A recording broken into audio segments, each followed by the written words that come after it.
Okay, is it on the hotbar? Yes, it is. Hell yeah.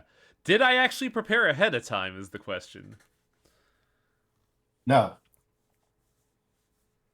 Probably not, because Neo's Am I fucking going to good. do homework for do homework? Didn't have any instructions. Okay, time to do homework.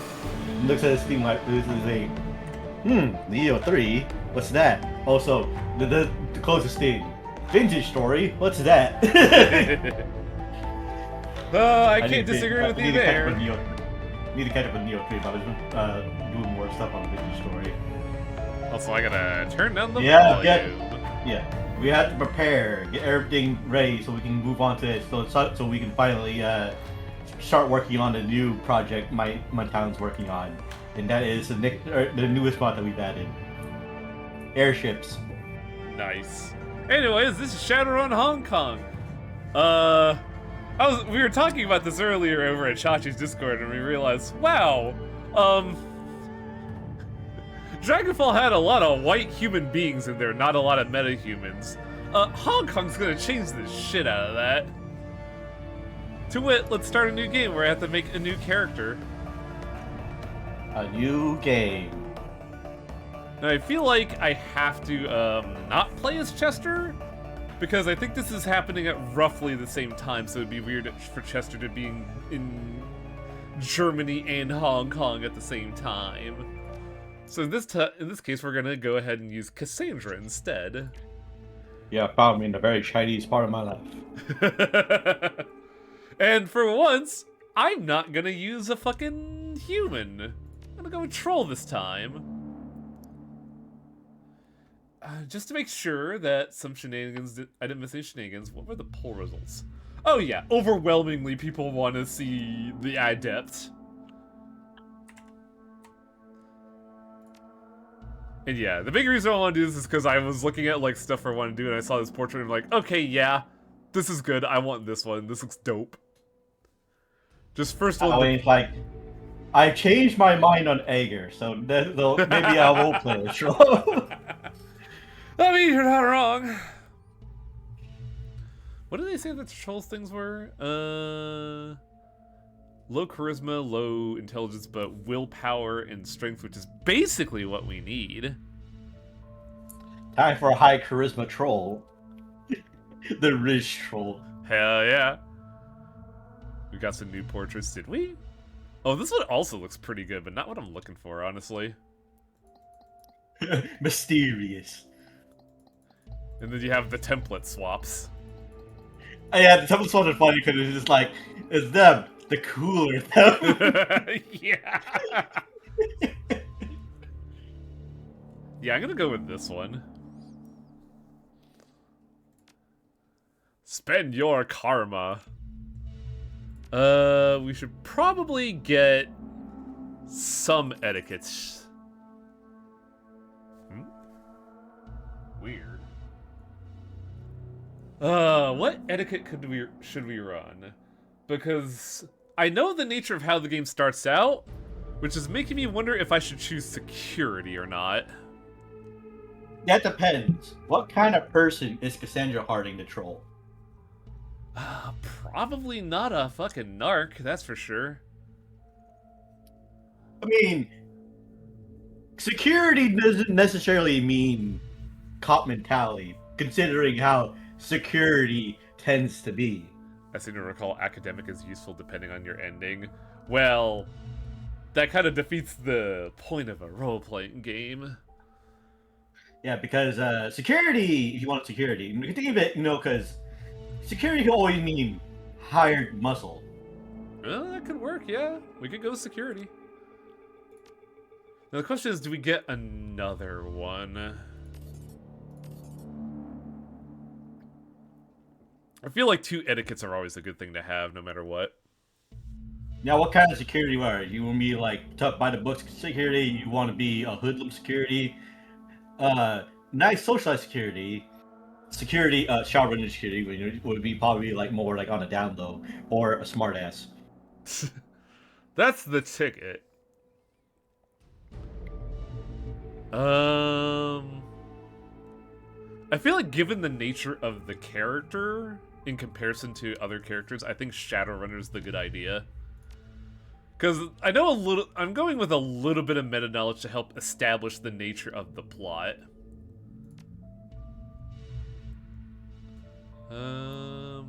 Spell casting and chi casting are different, right?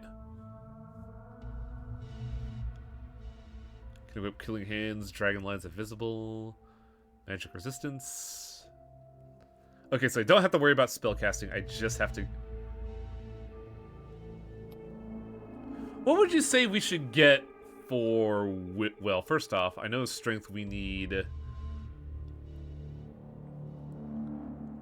Do we need unarmed for this, or do we just need close combat? Well, it depends on the moves you want. Because I think close combat is probably more like general. Yeah, but like it affects your accuracy. That's why I'm wondering. You could do unarmed. Well, you always want to be hitting if you're going to be in the shit.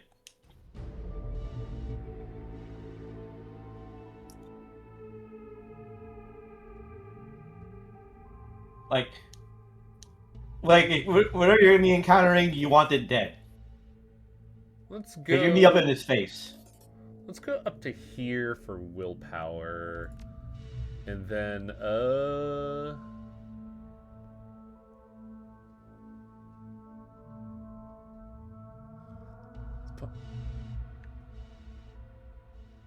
what does close combat do? Calculates the chance to hit with melee weapons in unarmed combat. So we do want to bump close combat at least.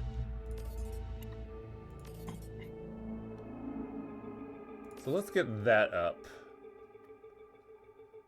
And what can we do with our 3 left over? Not a whole lot, honestly. Maybe I dig 1 down there and boost willpower to achieve Zen balance. Oh, we also... No, I have hella body. I should be fine out the gate.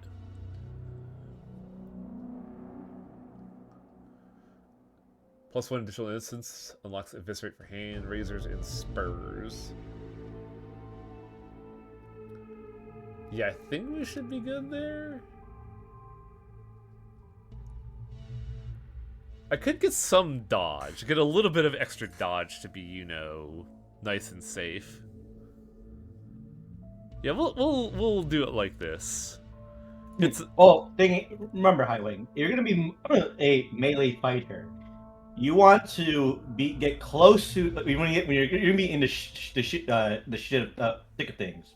So you want them, whatever you're fighting, dead. As soon as you want to be able to hit them and kill them quickly enough. And also, you don't want to get hit. Yeah, that's why I was putting some in dodge.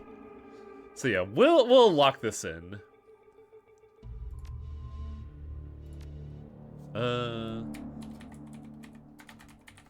Cassandra. Oh God!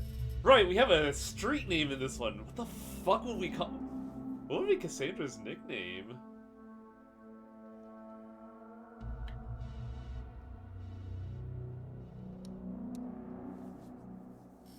Shit. I haven't even thought of this. Fuck. Weeb, no. Can't be a weeb. I went out using katana. And be really sure. That'd be really bad if you're using a katana in Hong Kong. It wouldn't be right to call yourself to be, you know, to pretend to be Japanese in Hong Kong. Festivore, I got a pitch an idea for a street name that I think would work, and then I'm gonna give you the source. So feel me out on this one. What if we call her Combo? Like the pretzel snacks. Yes. Because I have some on my desk right now. But it works, doesn't it? Hard on the outside, possibly soft on the inside, I guess. And also combo because we're doing fucking Kung Fu combat. Yeah, I think combo's a good one.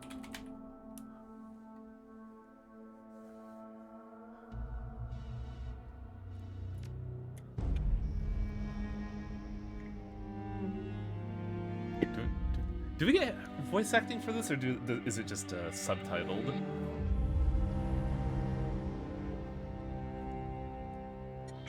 You have one new message. Hi. It's Raymond. Oh, we got 30 years till this happens, Highway. Shush.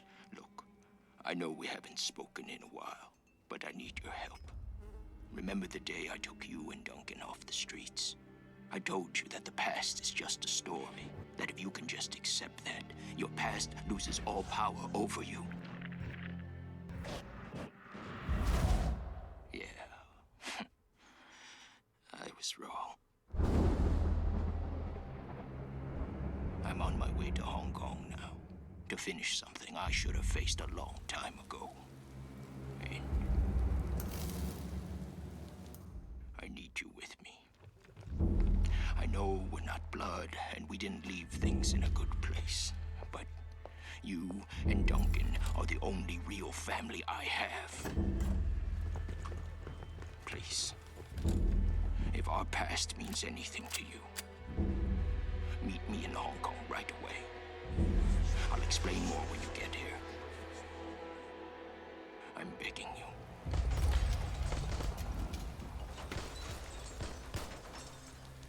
I'm almost out of time. Yeah, that one was a little quiet, so I wanted that to go through. Hey, this feels just like it's out of fucking, Blade Runner.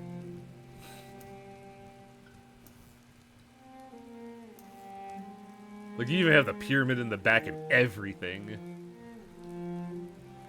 A Bass Pro Shop, you mean? Yeah! The Luxor Casino / Bass Pro Shop, yes. Hard landing. Raymond Black, the old man gave you a home once. Took you and Duncan off the gang-ridden street of the Barrens. Sheltered, educated, slapped some sense into you both until you almost resembled productive members of society.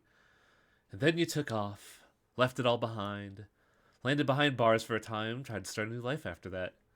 It's been 8 years since you've heard Raymond's voice, until out of the blue you got this cryptic message. A plea for help. Meet me in Hong Kong right away. And why do you count? Enough new yen to pay for the flight and then some. The descent is rough. A squall comes out of nowhere, sending a solid sheet of rain punching into the suborbital transport. With a ragged shudder, the plane finally skids to a halt at the edge of the Cheklap tarmac. An hour and an intermediate number of emotionless security checkpoints later, you hail a water taxi to Victoria Harbor. Hong Kong looms ahead, pulsing with energy.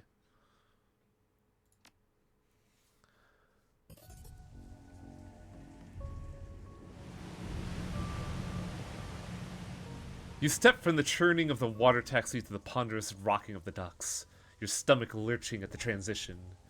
As soon as you're clear, the captain nods once and steers the small craft back into the harbor. The man never said a word, just handed you a worn brown duffel bag when you stepped on board, filled with gear, some stiff new body armor, and a note. Better safe than sorry, D.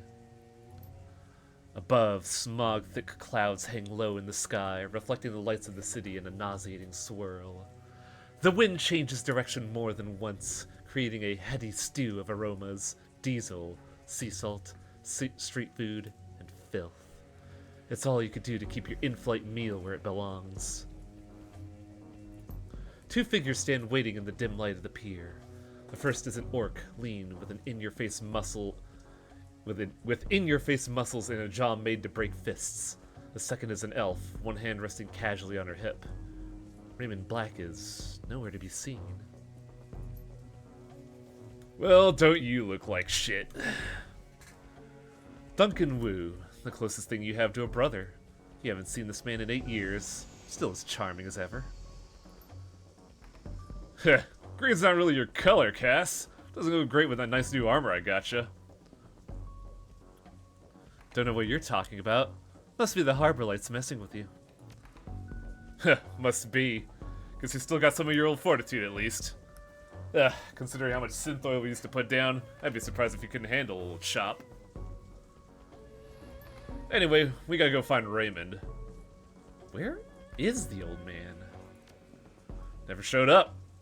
He's still got that same baritone rasp. Had it since he was 12. We developed early. When was the last time you saw him? A few weeks ago. Before I got his message telling us to meet him here. I've been working a lot, so I haven't been by the house in a while. How was he? He's not the same, Cass. Ray hasn't been himself in a long time. How so? He's been restless, staying in his study, inside his own head a lot. He barely sleeps anymore. I've been worried about him, but I haven't figured out what to do about it. And I didn't have a sister to turn to. Hell, wasn't too sure if you were even alive. Until Raymond managed to track down your number. We should get going, Duncan. Head back to the meeting point in case your dad shows up. Copy that, Sarge. They're wearing a Lone Star body armor. Looks like Duncan Wu's gone private police. So, I admit I don't exactly remember what this was. I knew for a fact that Duncan worked for Lone Star. I thought we did too. But I guess I was wrong on that part. He was partner? Unfortunately, yes. Although partner's not the right word for it. I like superior officer better. I let him carry my coffee for me, write my parking tickets, that kind of thing. Carter? I figured I could use some backup. Didn't know what Raid got himself into, and I wasn't sure you were going to show up. It was a tossed-off remark, but there's an undercurrent of resentment in it. Of course I showed up. Yeah, well, I wasn't so sure, you know. Hey, look, I'm glad you're here, Cass. Seriously, but I'm gonna need some time to get used to having you around again. Been a while since I heard from you, know what I mean? Yeah, I was in Germany for a little bit in an alternate reality. Don't worry about that. Memories of sleepless nights in lockup flash by. Wondering if you'd ever see Duncan or Raymond again. Wondering if you even wanted to. And then stepping out into the daylight, suddenly free, the fallout of some obscure corporate restructuring. A few hundred new yen worth of apology from your former jailers and a decision to start a new life. To leave the past behind. All of it. Until now. Yeah. We'll talk about it later, okay? The thing about Lone Star is that they are hilariously corrupt to the point that modern ice looks like... Oh, God. Duncan stares at you, his goggles reflecting the harbor lights. Yeah. Okay. Let's just find Raymond. He was supposed to meet us at the plaza on the other side of the pier. The sooner we find him, the sooner you can all have a big, happy family reunion over dinner. The sooner I can find a place to get a drink around here. Damn right. Ahead of you, Hong Kong rises serpent-like from the sea. Government and megacorp coiled together, writhing in their basket of institutionalized corruption. No one can tell where the snake's body ends and the tail begins. That's what Raymond used to say. Duncan turns and starts down the pier. Carter follows. Objective, keep the team alive. God. Our character is gigantic, holy shit. You decided to play the largest character. Yep. Fresh construction is expanding into the harbor, blah blah blah, I missed the timing. The biggest, most magical punchies ever.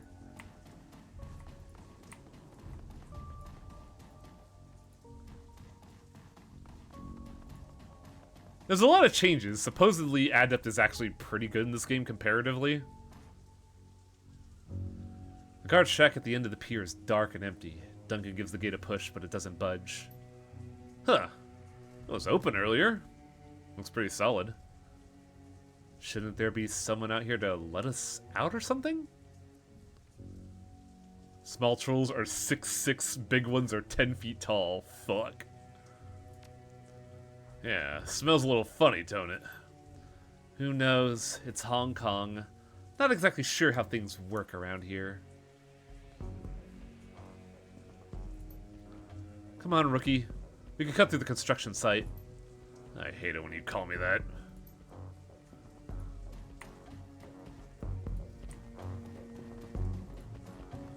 Oh, this is good. 2 cops and a musclehead have to operate a computer. The gate is locked, but the nearby control panel appears accessible. Carter pulls it open with a metallic screech that pierces your skull, sending a new wave of pain down your stomach. She examines the control panel for a moment, then throws Wu a backwards glance. Looks like there's another way off the docks on the other side of the gate. I think I could bypass the lock. Stand aside and let her work. Let's go.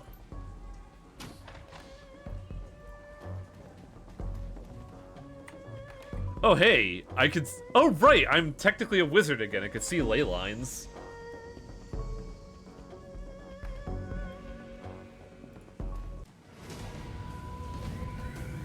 Oh, I'm starting with a sword. Okay.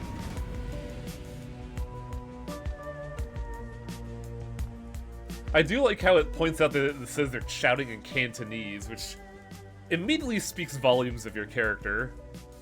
The group on the dock was fishing a package out of the speedboat when you surprised them. Now the package is at the bottom of the bay and the speedboat is disappearing into the distance. They close on you, red-faced and yelling. The light of the harbor glints off the weapons as they approach.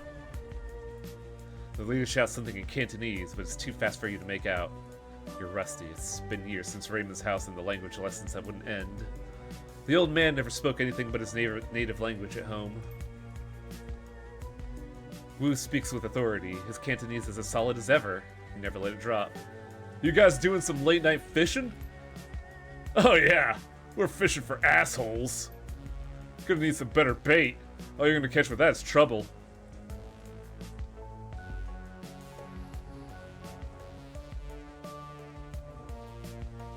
We're just passing through. Why don't you try putting the guns away? Hey, you talk good Cantonese, babe. Real authentic. Actually, you just told me you're gonna crap a gun. Lone Star, put the gun down. Never seen a badge like that before. Either it's fake or some kind of security guard. Either way, it ends the same. I think he's done talking.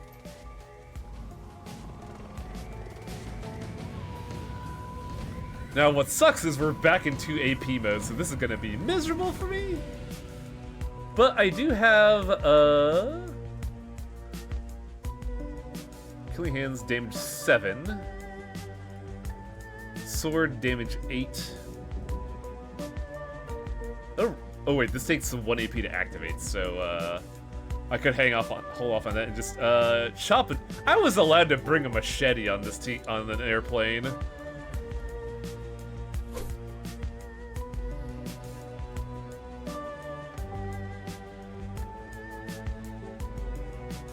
Duncan has a semi-automatic rifle, I believe.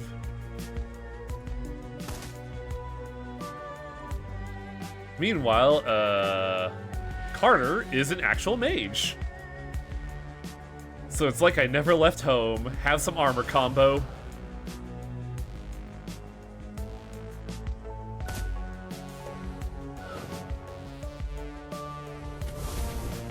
Oh, all of my bones. Uh-oh. Oh, that's real bad. We gotta get this mage out of the way yesterday.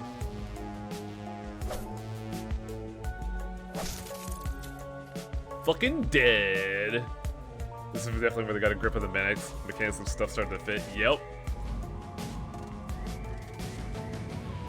Does Carter have heal? Yes. Healing is the same rules as the past games, only heals the most recent attack. Oh my goodness, Carter, you don't have a regular-ass attack? Holy shit.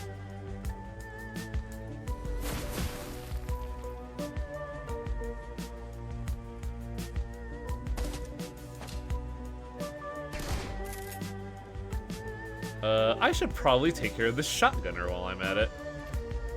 Killing Hands! And then we switch over to our fists. Punch that bitch!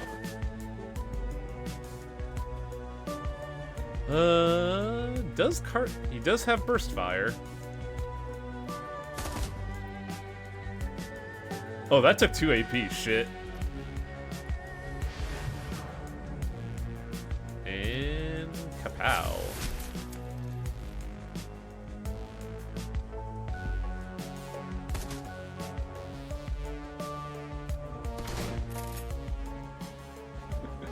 Combo one smash. Holy shit.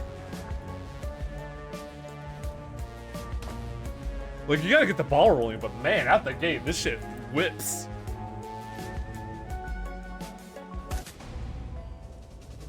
You think those guys are Triad? Not sure. Don't recognize their tattoos.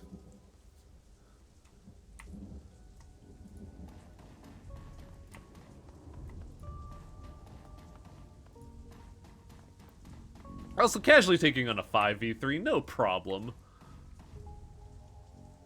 Toko, an illegal street drug made from leek kamikaze, adds body strength and willpower. Every time users... Oh, wow, that looks really good. That's the good shit. Doesn't look like there's anything else here, though.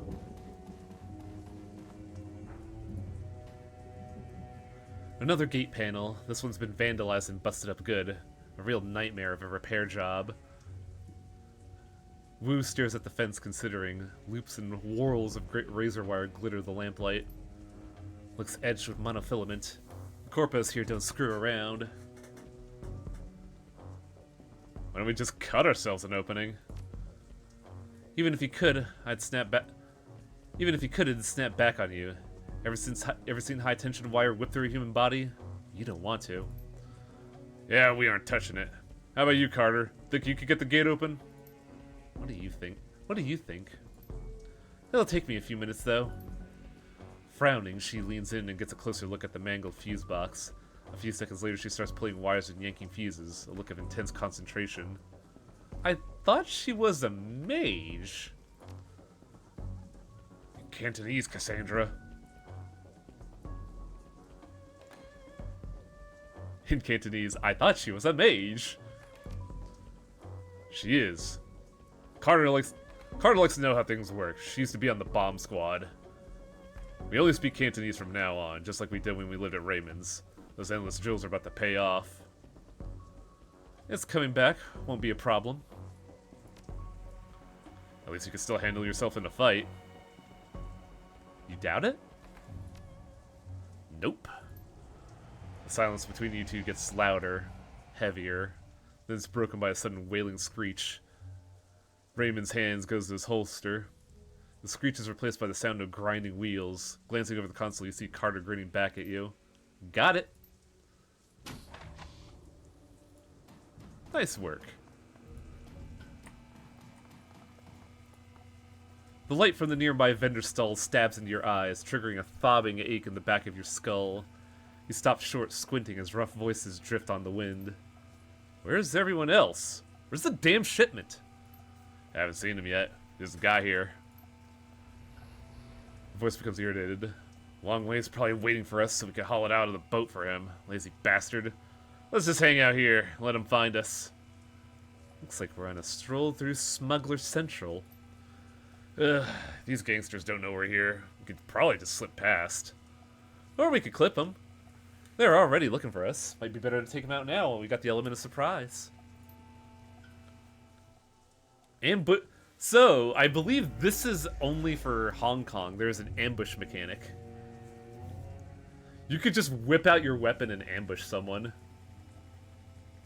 And I don't know if we want to ambush these guys or not, because I don't know if there's a payoff for it. The payoff is XP. And their stuff, maybe. Well, let's go for it.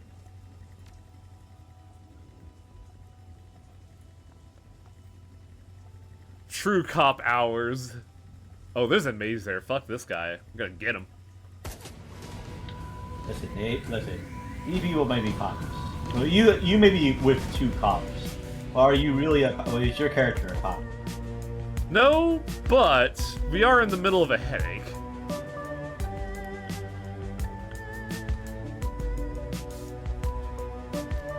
And give Combo some armor.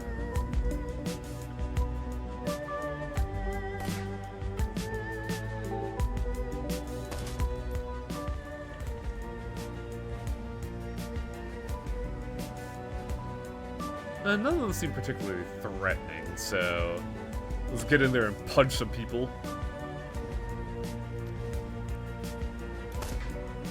XCOM accuracy. I don't fucking miss you. Missing an 86% chance to hit twice. This is peak. The only problem I remember having with this game is that you can't really tell if your AoEs are guaranteed to are like hitting who you want, like they did in Dragonfall. So I think I'll keep the boss on support.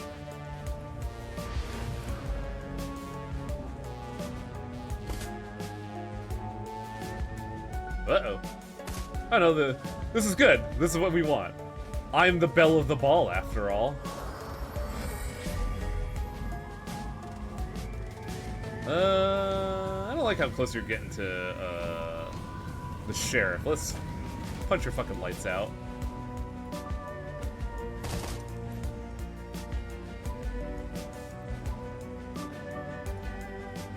Oh, they don't have armor.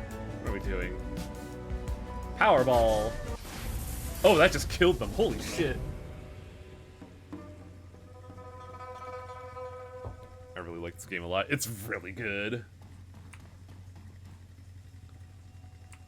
Like, I was a bit tepid on Dragonfall initially. Hong Kong, I was like all on board. This shit was great.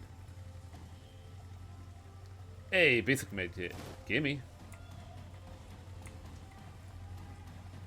Killing hands. Oh, we could have also just moved this and snuck around. Oh well. Sneaking. But you're not a sneak thief. You're a fighter. Yeah, I'm not a warrior. thief. I'm a warrior monk. Except not really. You're a warrior monk with your magic school, but you're not a nerd wizard. Yeah, that's Chester's bag. The Harding family line is strange.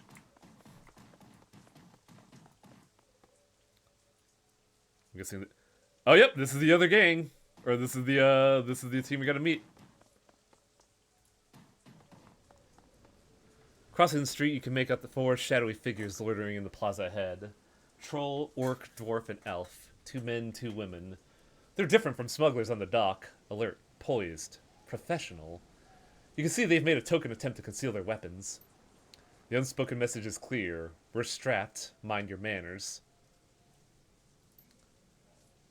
Wu stands up tall, takes that amused tone he gets whenever he's standing toe-to-toe with someone bigger. Someone who doesn't know what's about to go down. Evening, folks. You got permits for them bazookas? The thick troll puts his mouth into a comic frown. Permits? Give me a minute. Nope, guess not. Must have dropped mine in a dumpster, along with the last idiot who stepped to us. Is that right? Well then. You could almost feel Wu's cop training kick in. It's like watching a drone execute a command routine. He reaches for his rifle, brings it up quick, but it's too late. By the time it hits shoulder level, an assortment of nasty-looking ordnance is already trained on his head.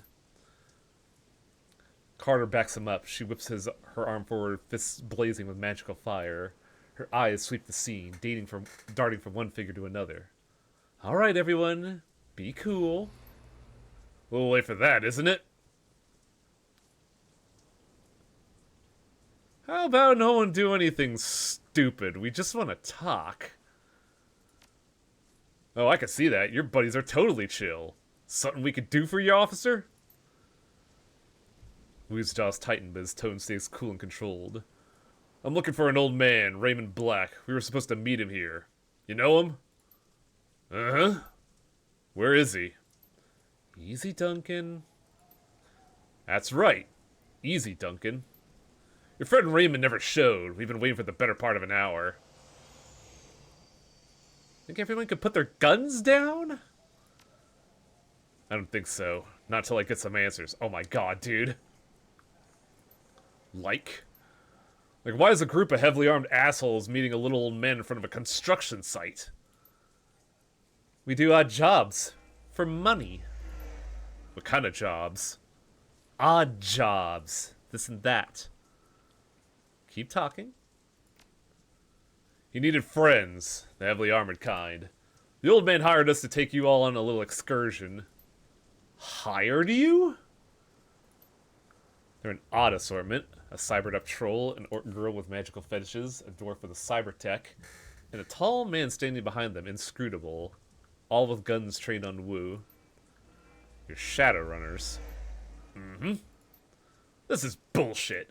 Raymond would never hire Shadowrunners. They're criminals. Cough, cough. Said hardly would. Shadowrun etiquette. Yeah. Well, who would ever work with Shadowrun? Mercenary operatives. Criminal mercenary operatives. So yeah, you're right. Your buddy Raymond was associating with a bunch of hardened criminals. Sorry to burst your bubble, Lone Star. Guess you didn't know your old man as well as you thought, huh? Wu tries to shake it off, but he's struggling to process the information. You can feel the heat coming off him.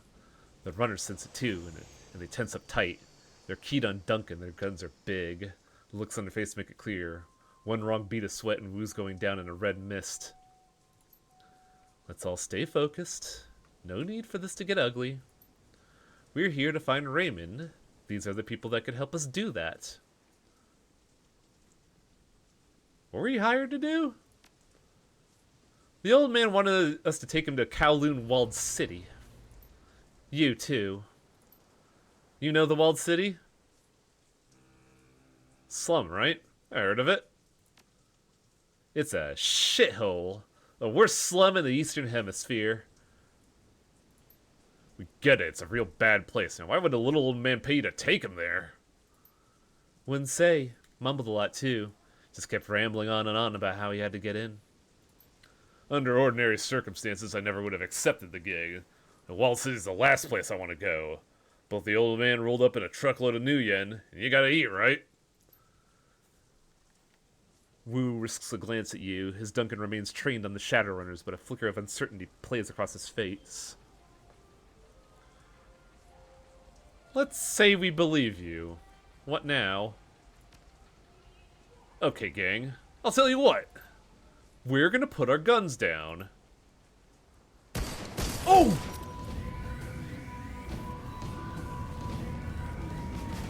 Wow! Everybody got laid the fuck out. Stay in cover. The sound of high caliber shots hang in the air, and the red dots of laser sight sweep the area.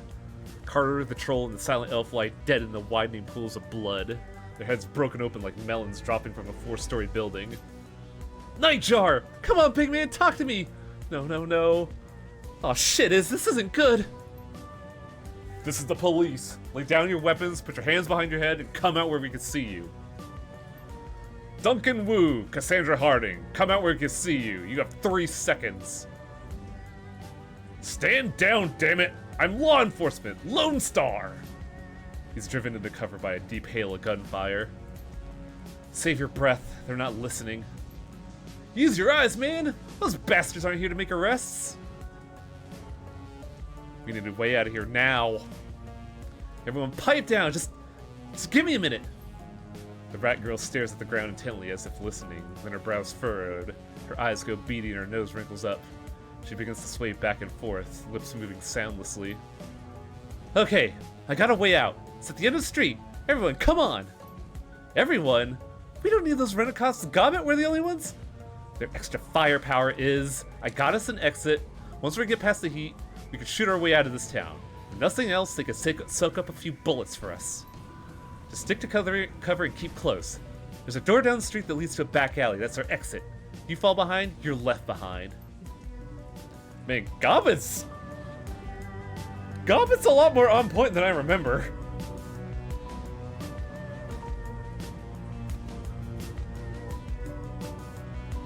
Now, where do they want us to go is the question?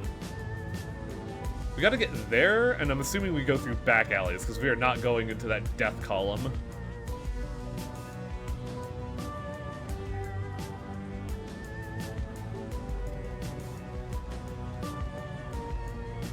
Duncan's got some moving to do, holy shit.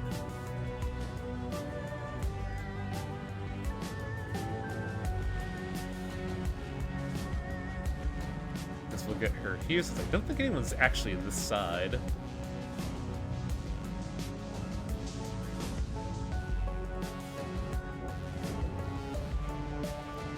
And yeah, this went south real fast.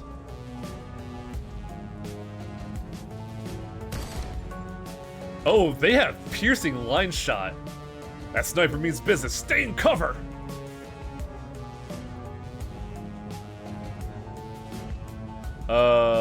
Wait.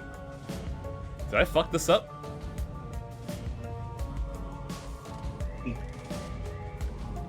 Let's, see if there's an autosave. Yeah, let's load the autosave, because, I thought you had to go through an alleyway.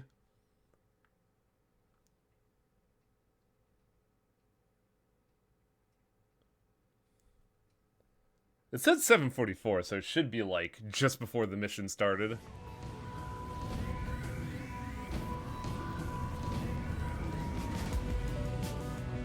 Yeah, they want us to get there, but where do they want us to go? Do we actually have to ask Dart through there?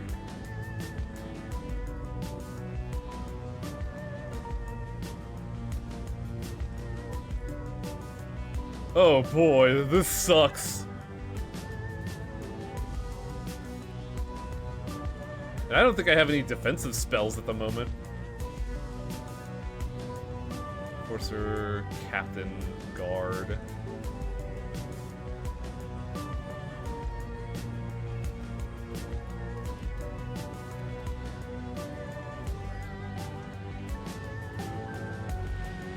The problem is getting Gobbet and the Shy Dwarf out of there.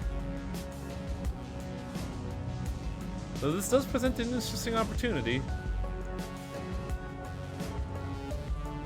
I like how Gobbet is super fucking lanky.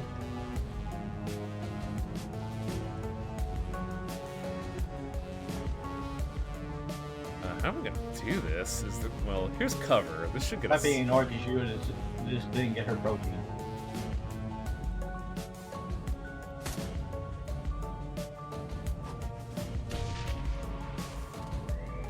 Good news, Gobbet has haste. Does she? Ah, good. But the problem is using haste will just lock her in place, so we really don't want to do that.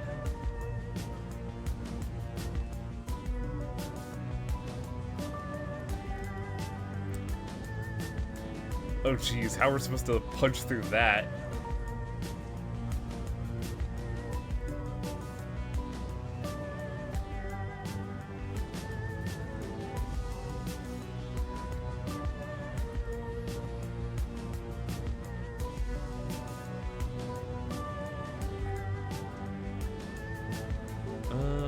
This could provide us with some interesting opportunities, though.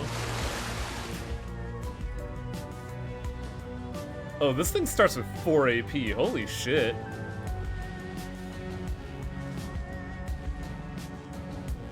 What does it have? Armor strip and heal, so I guess we'll heal Duncan in the Oh! What do you mean Duncan doesn't? Fuck. Okay. Cool.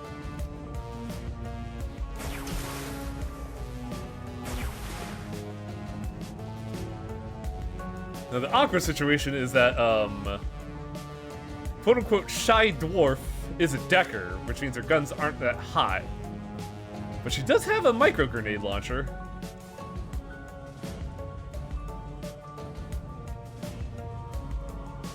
Unfortunately, my line of sight is blocked.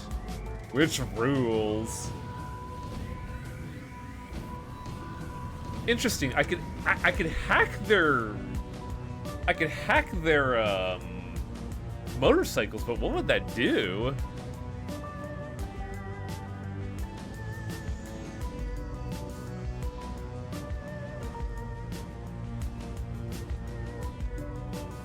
Might as well give it a shot. Oh, deactivate the drones. That's actually stellar. No, shoot the totem! There you go. Oh, this is such a fucking kill box. Holy shit.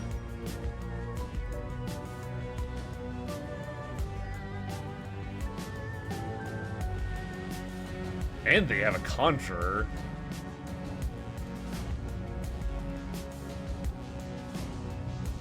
What affects move speed in this game? Because I'm noticing I'm a lot slower compared to my darling brother. Also, I gotta get the... What's up? You're larger than he is. I mean, that is true. Oh, right. Gobbet summoned something, so she's down in AP. This might get really awkward, actually.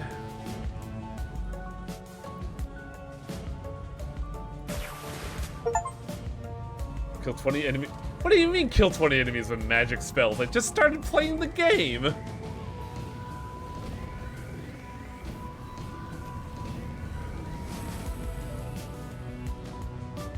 I don't like that Conjurer, so let's... Is this your first file? Oh, right, I did delete saves to prevent any spoilers. Because guess what? There were spoilers.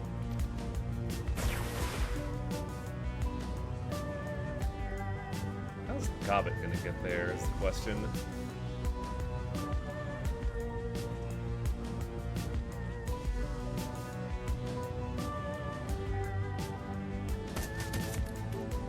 Man, they really don't like Gobbet.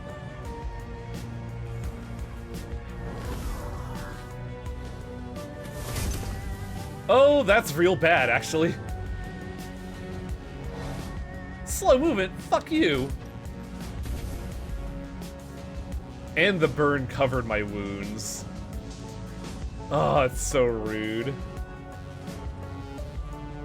I have a flashbang grenade, though. That takes 2 AP.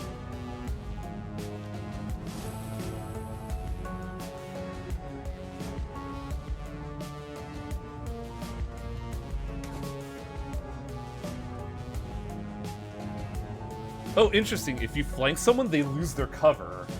Which I think is going to be super fucking important right now.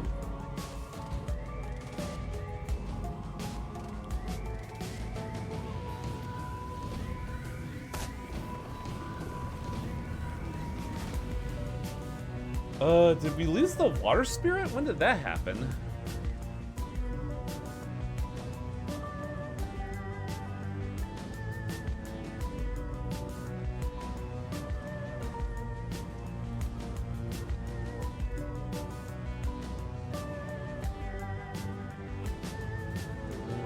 Get cover.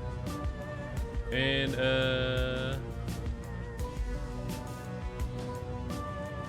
damage adjacent targets, so this would probably be a better hit. That hit me too? God, they really don't like Gobbet.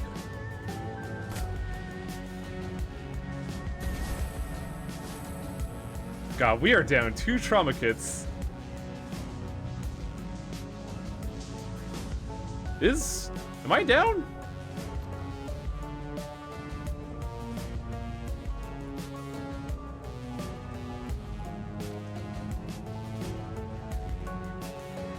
I can't tell if Cassandra's down or not. Because it said trauma kit, but I'm not, like, responding. I also don't think I'm targetable by a trauma kit.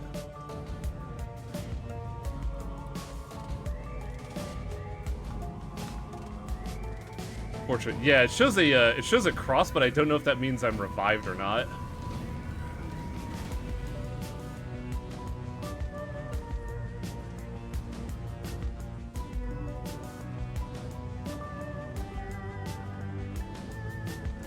Either way, let's get people behind cover. Let's see if Gobbet could get in there to grenade this bad bitch.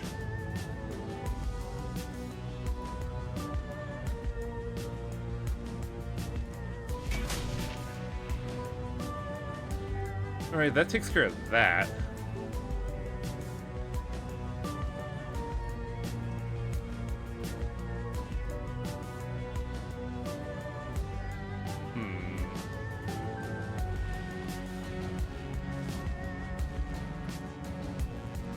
Yeah, I guess the trauma kit worked, but I'm not up yet.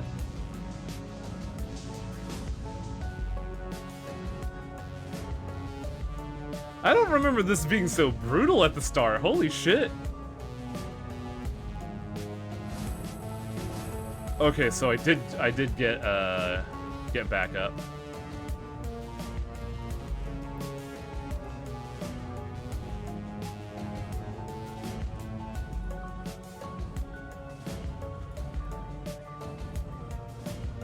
Just in case. Let's get Gobbet out of there because she's pretty wounded. I don't think Isabel... I know Isabel could get there in time.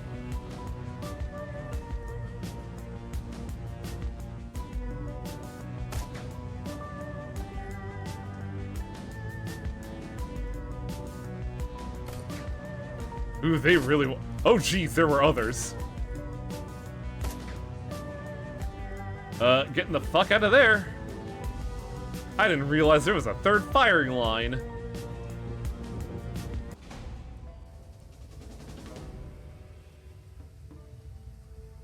The rat shaman guides you from the doorway onto the street through an eternity of winding alleys, damp sub-basements, and empty buildings. Stumbling through refuse and filth, you made your way into the sewers below Victoria Harbor. It reeks down here, but it's quiet. Gobbet stops, sniffs, and wipes her eyes with the back of her wrist. Her rat squeaks softly in the folds of her clothing. The dwarf watches her silently for a moment, then moves closely and gently takes her hand. In the dim light of the sewer, you can see they're nearly the same age. No more than 20. 21 tops. What were their names? She keeps her head down and tells it to the floor. The troll you were talking to was Nightjar. He was our friend. The elf was called Gutshot. Kind of an asshole, but I didn't need to see his head splattered everywhere like that. Nightjar was a good guy. Always had our backs. Isabel's and mine. Where to find a runner that you could actually trust. Are we clear? I think we shook him. Yeah, we're clear. Wu begins pacing, his boots splashing in the sewer water, creating echoes down the tunnel. You can feel the tension coming off him in waves. This is bullshit. I'm done messing around in alleys and sewers. I'm done running from the cops. For fuck's sake, I'm a cop. We noticed. There was a Lone Star Sergeant dead back there. Damn it. She was. Wu starts to choke up. He struggles against it, fighting to maintain control, but he needs a minute to recover. He finally manages to pull it together, but he's raw. When he speaks again, his voice is seething and hoarse. I don't know what the hell's going on with the Hong Kong cops, but I'm calling in some Lone Star backup from home. I'm gonna get some of my own people down here. And we're gonna find Raymond and figure out what the hell's going on. Whatever you say, big guy. You have fun with that. Iz and I are out of here. Best of luck finding your friend. He's not our friend, he's our foster father. And he's probably a dead man. Sorry, that's the truth. Wu isn't listening. You can see his face on his PDA that he's already written the Orca girl off. He pulls the security-grade PDA from his holster on his left leg, raises it, and starts tapping buttons with a meaty finger. The Lone Star logo on the back of the device looks shiny and official. He stops confused and then taps it again harder. The red flashing image on the PDA reflects his goggles. What the hell? I'm locked out of the network! My law enforcement status has been revoked! I don't believe it! They're saying there's an APB out on us! You and me both! I figured as much. You heard them on the loudspeaker. They knew our names. Fucking hell, this just keeps getting worse. He leans forward as if to punch the wall, his knuckles rapping against it softly, a pantomime of barely constrained rage. Suddenly he turns and slings his PDA at the far wall. It hits hard and bounces back and clatters to the ground at his feet. He looks down at it, spent. And on that note, I think it's time for us to say goodbye. Come on, Isabel, let's... She's cut off by a sudden smashing noise as her friend's boot comes crashing down on the PDA at Wu's feet. The dwarf looks down at her work, unsatisfied, and brings her boot down again and again until there's nothing left but a snarl of plastic housing, broken glass, and circuit board. She looks up at Wu, her chest heaving and pointing at the scrap she created. Police issued. They could trace you through that. Yours too if it's on network. We bury our own. You crush your PDA to shards under your boot while Isabel looks on blankly. Good. She looks on over at Gobbet, sighs, and then reaches into her jacket pocket, pulling out 2 PDAs. She hands them to you and Duncan. Burners. I suppose it's the least we could do. After all, you helped us back there. Thanks. Now what? Now, we get out of the sewer and head our separate ways, right, Iz? Isabel isn't listening. She's staring open-mouthed at her own PDA, a bluish glow illuminating her horrified expression. Gobbet, we gotta go right now. They're after us too. Your screen displays a local newscast. Your own face stares back at you from the upper left corner of the screen. And in breaking news, just under an hour ago, Hong Kong authorities were involved in a firefight between members of a terrorist cell linked to mainland sea Straits of Henan. The battle left 3 terrorists dead along with an unconfirmed number of Hong Kong police officers. Your image winks out, replaced by a scowling image of Duncan Wu, a mugshot from a long time ago, before Raymond. Our sources report that Seattle natives Duncan Wu and Cassandra Harding, along with their Hong Kong-based accomplices, are still at large. They are well-armed and should be considered extremely dangerous. Low-res photos of Gobbet and Isabel pop up on screen. Oh, shit! Kowloon officials report that the terrorist cell, known as White Star, maintained ties to the state of Henan, and is proposed to be receiving weapons and funding from an anti-corporate group in the UCAS city-state of Seattle. Port authorities are now standing on high alert, and the Hong Kong Police Force Special Duties Unit has engaged to deal with the threat. We go live now to Chief Inspector Crate of the Special Duties Unit, who will be making a statement. This is a really strong start of, like, the realization that corporations has decided to say, go fuck yourself. Behind the newscast. Corporations not being your friend, who could have seen this coming? No, certainly not me. Yeah, I'm just glad that they make it plain as fucking day. Behind the newscaster, a video window displays the location of the firefight in Victoria Harbor. The camera pans to the chief inspector. She's surrounded by a swarm of news reporters but appears unfazed. We have yet to ascertain the motives for tonight's attack, but it was clearly a well-planned and coordinated effort. We have already issued an APB along with a killer capture order for the 4 remaining terrorists, and I have instructed the Special Duties Unit to make this manhunt a top priority. If you should see one or more of these individuals, do not attempt to engage them. Instead, tap into the HKPF flash code at the bottom of the screen. If you're on an unauthorized network and take a picture, our system will automatically identify them in your data stream. The Decker switches off the newscast and clips her PDA back under her belt. For a moment, there's no sound but the roar of sewer and water rushing through the pipes. Gobbet bends over, hands on her knees, sucking wind. Her rat scurries for a new position. I thought we were fucked before, but now we're well and truly fucked. We'll deal with it, Duncan. We always do. Ugh, not this time, Cass. They labeled us terrorists. There's an APB on us. I've heard this kind of announcement before. I know what comes with it. It doesn't matter if we have nothing to do with whatever city-state. They're gonna hunt us down. It's open season. And the 2 of us will be hunted down right beside you. We gotta go deep. Hit the mainland for a while until we figure this out. Gotta find a hole to crawl into. We gotta get them off the grid too. Way off. Hey, Lone Star, you got a security license, right? That means you got a SIN too. Of course I have a SIN. I want to be able to get paid otherwise. Only criminals and lowlifes go sinless. Ah, I love subtle metaphors. Subtle like a brick. That means you could be traced, both of you. You get spotted by a drone or a security camera, get ID'd by a retina scanner, or try to use your cred stick, and the HKPF will know just where to find you. I know how system identification number works, Runner. We're gonna have to burn our sin if we're gonna survive this.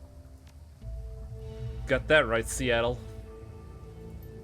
We're just as screwed as you are, me and Iz. We're listed as your accomplices. And we can't afford to get caught. We can't afford for you to get caught. You'll lead them to us one way or another. DNA sample, things we told you, astral residue. I don't know, cop stuff? The little Decker looks from you to Wu, eyes narrow, sizing you up. You can see her make a slight, silent decision before she speaks. Her voice is flat, resigned.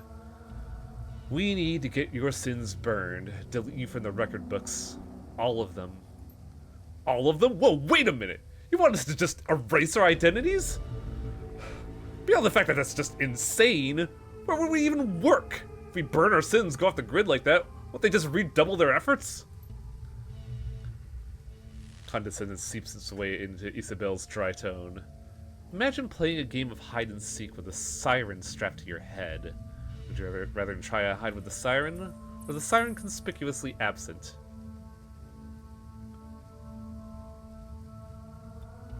Let's just get on with it. What do we gotta do? We gotta ask for help. There's only one person we know who has that kind of pull it takes to burn a sin and hide us from cops. Kindly Cheng. Let me guess. He's some kind of underworld hardass. Like a walnut. She's what's known as a straw sandal, kind of a middle manager for the Yellow Lotus, the Triad. She controls all the illegal activity in our neighborhood. Smuggling, bootlegging, counterfeiting. Middle manager? Are they a syndicate or a retail outlet? Don't get the wrong impression. Kindly Chen is no bureaucrat. She controls a good portion of Kowloon's underworld. She has soldiers, resources. She's smart, and not to be underestimated. Taking favors from a woman like Cheng is a good way to get yourself into indentured servitude. You don't want to owe favors to a woman like that. Ideally, you don't want to deal with her at all. That was Nightjar's job. Wait a minute, you know this woman? We only met her once or twice. Nightjar was the one who worked with her. Like I said, she got her fingers in everything, including brokering Shadowruns for the corpse. Kindly Cheng is our fixer. Just stay on our good side and you'll have nothing to worry about. Now let's get this done before one of you trips the APB and brings all hell on us.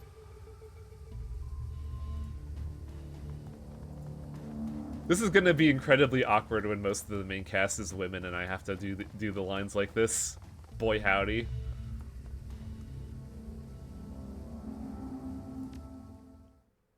All of your own making. It truly is. You scramble up a ladder and through an accessway where the sewer system spits you out into the Hong Kong Mass Transit Relay System, the MTR. Crossing the rails, you climb up to the platform and onto the station.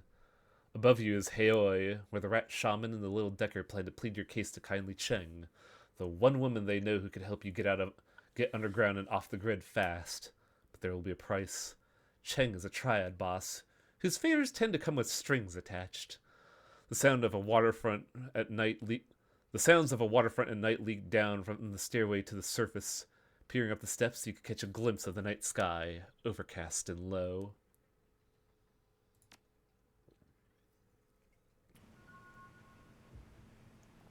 The sewers deposit you into a series of mechanical access ways that eventually link to a system of railway tunnels. Gobbet leads you through 5 or 6 magnetically sealed doors and across several sets of electrified tracks until she... Oh, that was the game. Fuck. I thought flipping translated through Festivore. Until she indicates you've reached your destination. This is the MTR station for Heoi. Once you go up those stairs, you'll be in our neighborhood. Kindly Chen runs her operation off at a Mangzhong Powler out there called Swift Winds. There's an APB on us. How do you expect us to get to the Swift Winds without taking a bullet? Also, I like how his goggles are off now. Heoi is well known as a protected area. Kindly Cheng sees to that. It's a shadow community. Smugglers, hijackers, black marketers, you get the idea. Cops tend to give the place a wide berth. Police cameras don't last long here. Between the smog and the cloud cover, we shouldn't have to worry about drone surveillance either.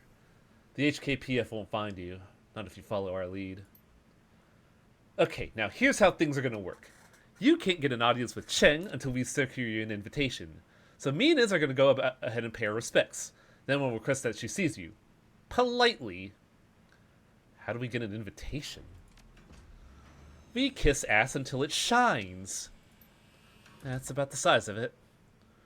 For all that Duncan's an upstanding guy, him being upset upstanding also causes friction, since he's just thrown into a world of Shadowrunners without so much as a buy your leave. Yeah, I actually like Duncan a lot, because it's really cool to see, like... It's cool to see one of your cast members be the fish out of water and not you. Of course, you could be the fish out of water as well, but, like...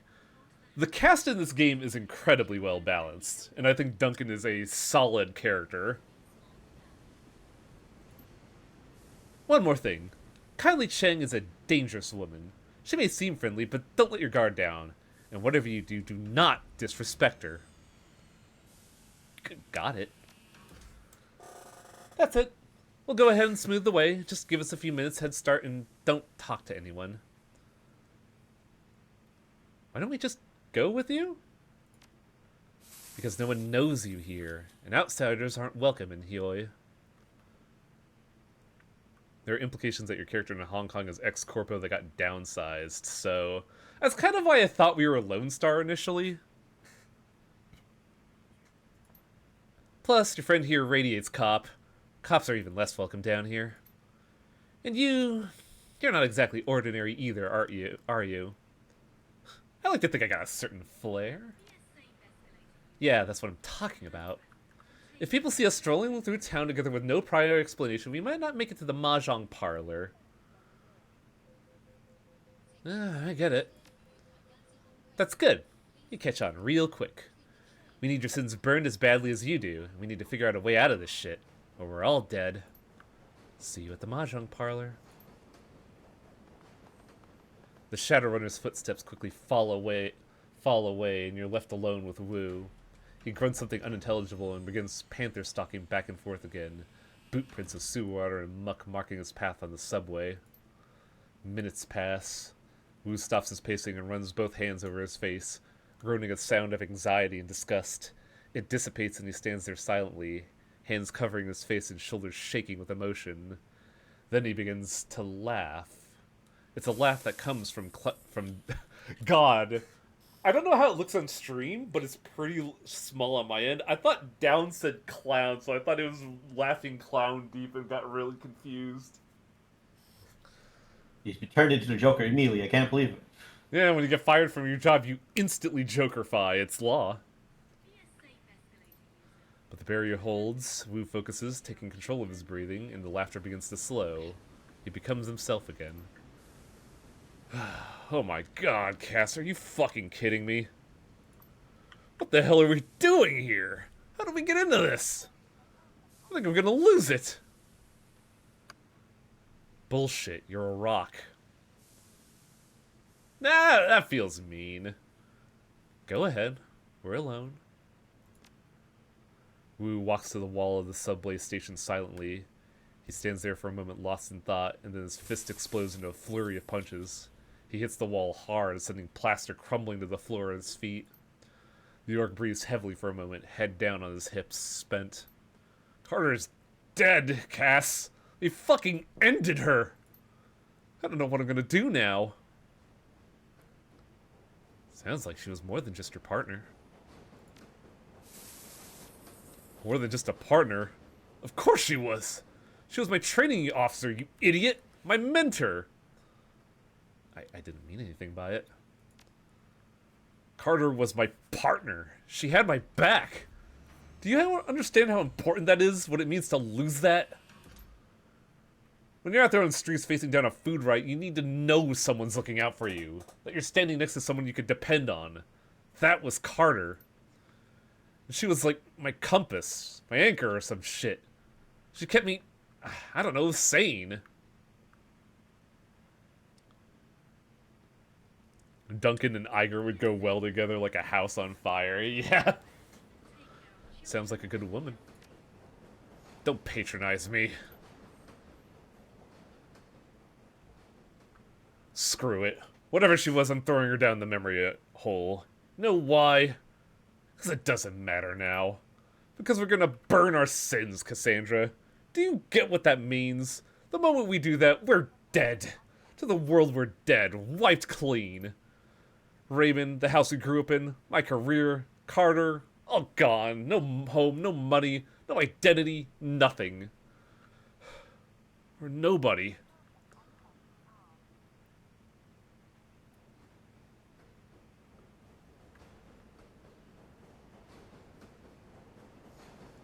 I kinda don't really like any of these responses, not gonna lie. I'm gonna find a way out of this. Just follow my lead like you did in the old days. You wanna bring up the old days? Are you fucking serious? You left the old days behind years ago. You left me behind. You left me behind. Memories flash bright. Suddenly you're back 8 years ago to the street outside of Raymond's house. Just you and Wu, the middle of the night.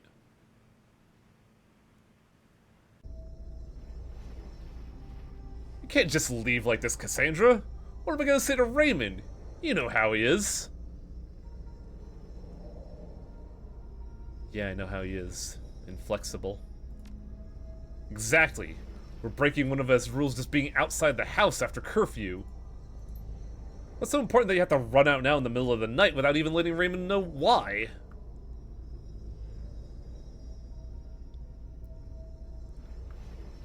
It's all truth. Interesting.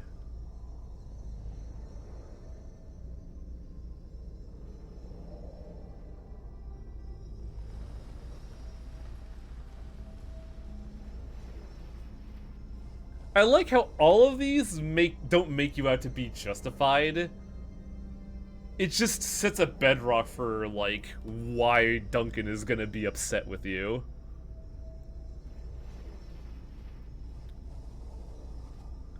It's all truth as a background, and then truth as dodging the question, which is its own kind of messed up.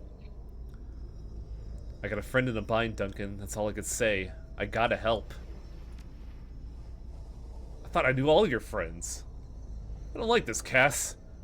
Sounds like the shit we said we'd leave behind.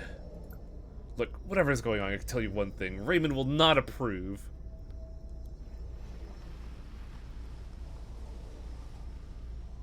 I know. Why do you think I'm sneaking out? I'll be back before the weekend. You remember the look on Duncan's face as he walked away. The events that followed were a blur, one that you don't care to remember. 3 days later, you were behind bars in a private corporate prison. No interrogation, no charges, no appeal. Years later, some corporation bought some other corporation, and the new board of directors pushed through some kind of reform agenda, and the higher-ups gave an order. And then you were out, with a few hundred new yen to your name and one scary-as-hell not NDA ensuring your silence. Not that it matters anymore. You're starting fresh, determined. Until Raymond tracked you down, left you that voicemail, brought you to Hong Kong, and back together with Duncan.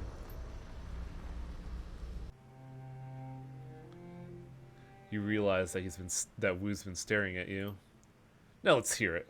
Where the hell have you been all this time? Why didn't you contact me? At least tell me you were alive. I wanted to, Duncan, but it was locked up tight. Corporate black site, no communication. No shit? Fuck. I had no idea. A range of emotions play across Wu's face. He stares at the ground for some time before finally looking back at you with a heavy sigh. I really don't know how to process that one right now. I don't know. If we're still alive tomorrow, we could talk more. This shit's too much, man. While I feel like Dragonfall has the better overarching story, Hong Kong is a place for the podium for the depth of character writing. Yeah, I think that's why I liked Hong Kong a lot more, because the characters felt a lot more distinguished. We're marooned on this island, hunted by the cops, my partner's dead, Raymond's missing, and we're about to see a crime lord about erasing our goddamn identities. And as a bonus, our only allies are a pair of tiny criminals who'd kill us so they wouldn't have to deal with us. Listen, Cass, back in the Barrens, whenever I was out of control, you'd handle the situation, remember? With Carter gone, I'm just a raw nerve. I'm afraid I'm gonna slip back, and people are gonna start getting hurt again. I got your back, Duncan. He stares at you hard, like he's trying to see something inside your head. We'll see, just don't press it. I need time to get used to you. Now, let's go meet that triad woman and get our damn sins burned. I want to rip off the bandage as fast as I can. Hong Kong is Fallout New Vegas to Dragonfall's Fallout 3. I think that's a bit too mean to Dragonfall. I genuinely think Dragonfall is good, and I found Fallout 3 to be extremely lacking. It's kind of like a crazy comparison. Like, I would definitely go with the Fallout New Vegas comparison to Hong Kong. I would say Dragonfall is more the Morrowind of the games. It's probably me not, you know, enunciating fully. Mainly because I'm trying to get my thoughts in.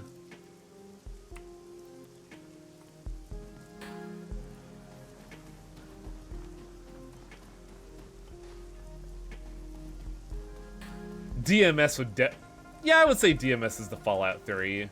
Mainly because, I always saw Fallout 3 as kind of like a prototype for getting Fallout into the 3D setting. And DMS kind of works like that. I was trying to make a comparison. Oh, I see it. I'm just kind of openly discussing the idea and debating it.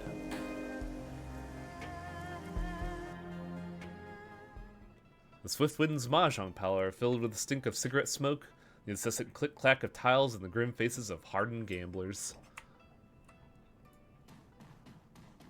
Come in, we have a lot to talk about.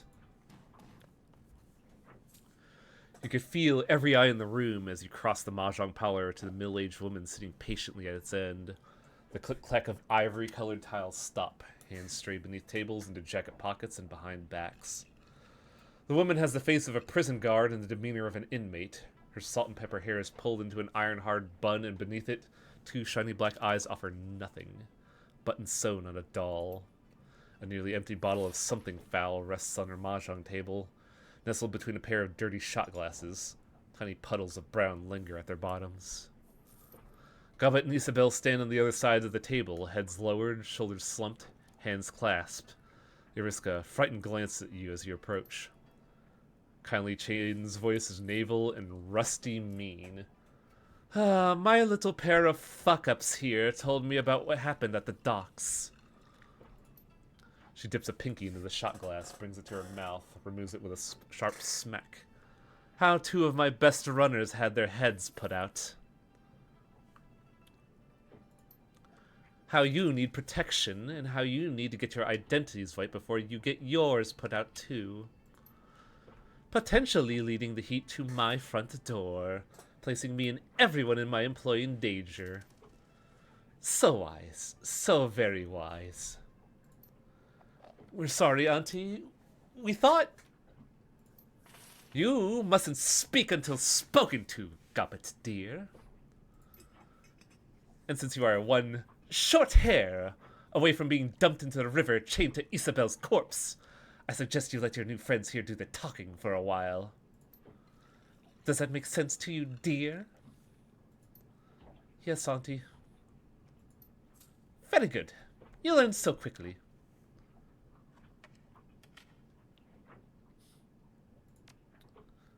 Now, my darlings, I understand from little rat shit here that you came from Seattle to meet with my client, Mr. Black. Wu's jaws tighten at the word client.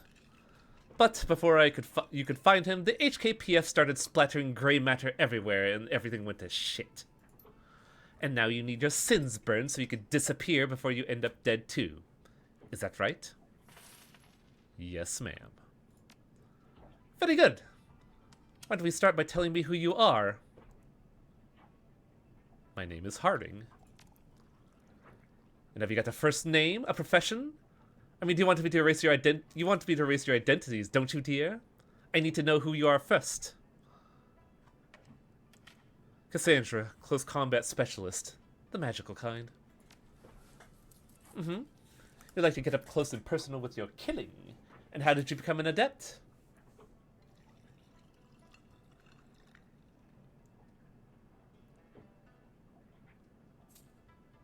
I like how you could lie 3 ways to Sunday, but that just seems like the biggest fucking mistake you could make in this scenario.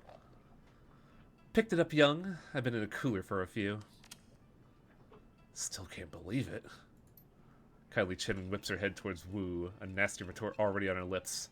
But then she stops, sticks out her lower lip and sizes him up. She turns to her lieutenant standing behind her, nodding her approval. Looks like the gun show's in town. What's your name, gun show? Duncan Wu. I'm a cop. Lone Star. I heard there was some fresh corpses found on the docks tonight. Smugglers, I believe. Didn't sound like the Hong Kong police when I heard about it. Your doing, Duncan? His eyes remain fixed on the spot on the wall behind her. He smolders.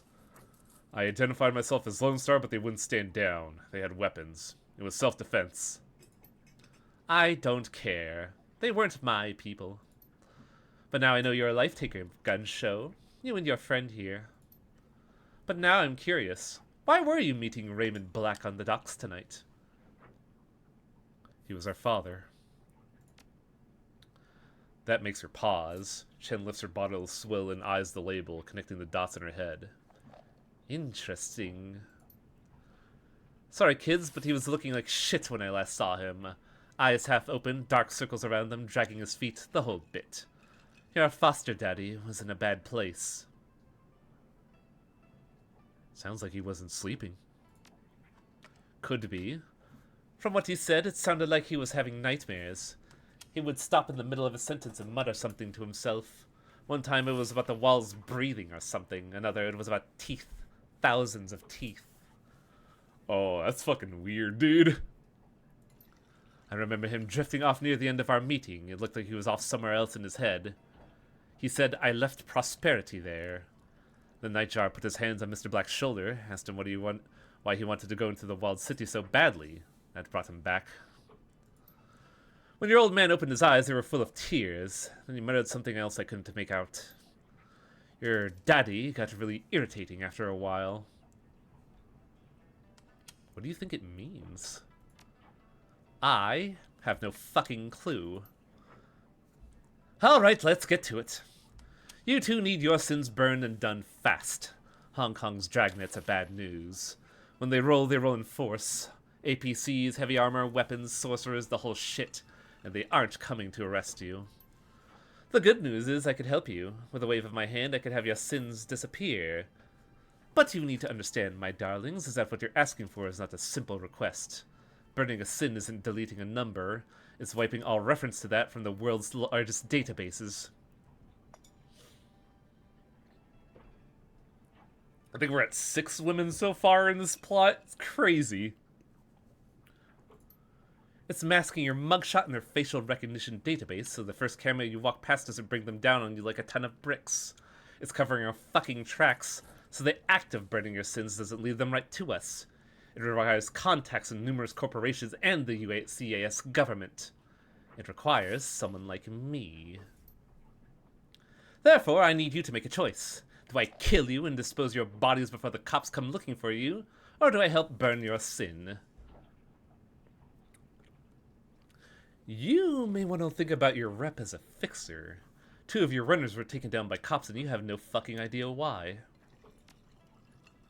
Chen rests her chins on her hands and smiles at you coldly. Oh, so clever. Her chin stays on her hand, but her eyes look past you, surveying the Yellow Lotus soldiers behind in the room. Yes, I have been placed in a rather delicate situation, haven't I? Regardless, that's the situation of whether you're alive or you're sucking dirt.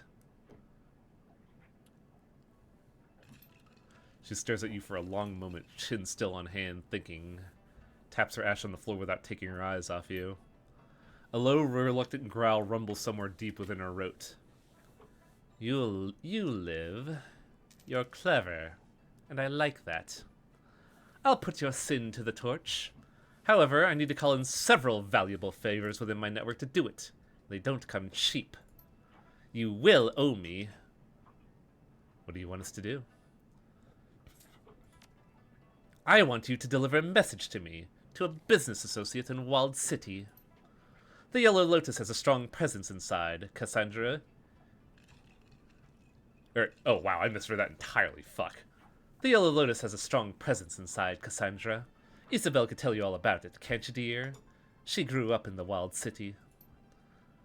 They collect taxes for the corporations, extort protector money from shopkeepers, run jugs, guns people. They hurt people. We do those things, yes, but to be fair, we also operate within the walled city's black market. You may not be alive today if it weren't for that lifeline we provide. Isabel climbs up tight. Cheng picks up a mahjong tile and turns it with her fingers. There's a red pole. A sort of enforcer, yes, on the inside. His name is Strangler Bao. He's a strong man, a good soldier, but he's forgotten his place. I need you to remind him. Want us to make an example of him? Did I say I wanted you to make an example of him? No. I want you to deliver a message. Bring this to him in my name, as she tosses you a memory stick. And remember that Bao's men are my men. By right, they should all be serving me. Killing them would be a waste of resources. I have no use for dead soldiers. She turns over to Gobbet and Isabel. One of you will go with these two Westerners to the Wild City, help them locate Bao and show them the ropes. The other will remain here with me. I have several menial and degrading tasks that need doing around the establishment. No matter who goes and who stays, you'll both pay for bringing the APB to my fucking doorstep. Yes, Auntie. Now I'm gonna find out who ordered the hit on Nightjar and do some dentistry on him with power tools. He was my favorite.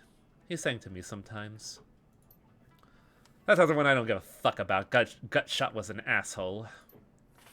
That'll be all, my darlings. Return to me when you are done. Deal. Well, we're still alive. That's something.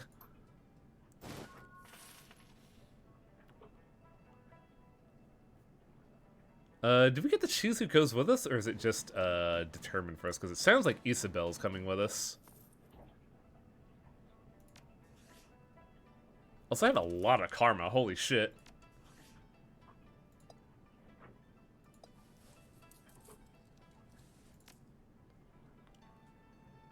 Chen is easily my favorite NPC.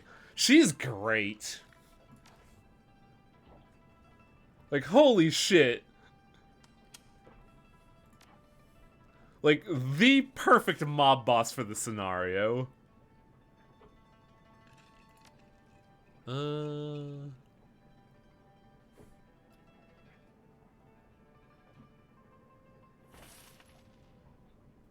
Oh, I could equip these spells, I just don't have them yet. I have to buy them.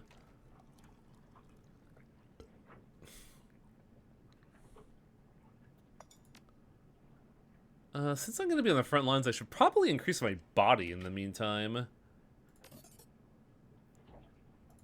And maybe quickness so I could get dodge up.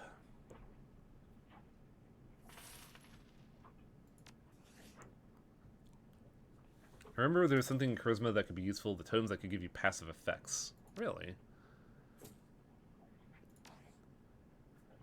Charisma. Spirit Control.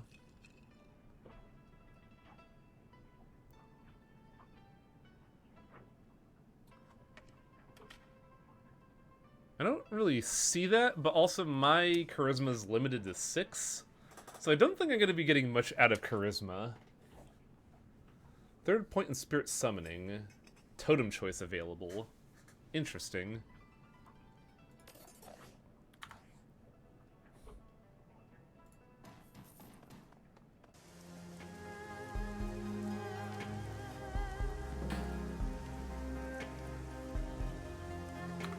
I thought they said one of them was coming with us.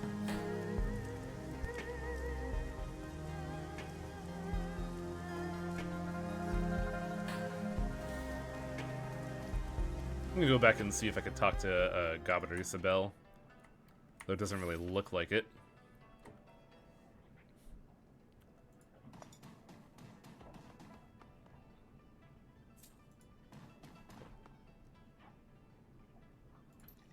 Yeah, we're not...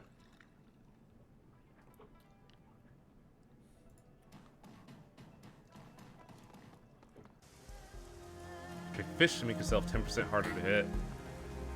That does sound pretty good.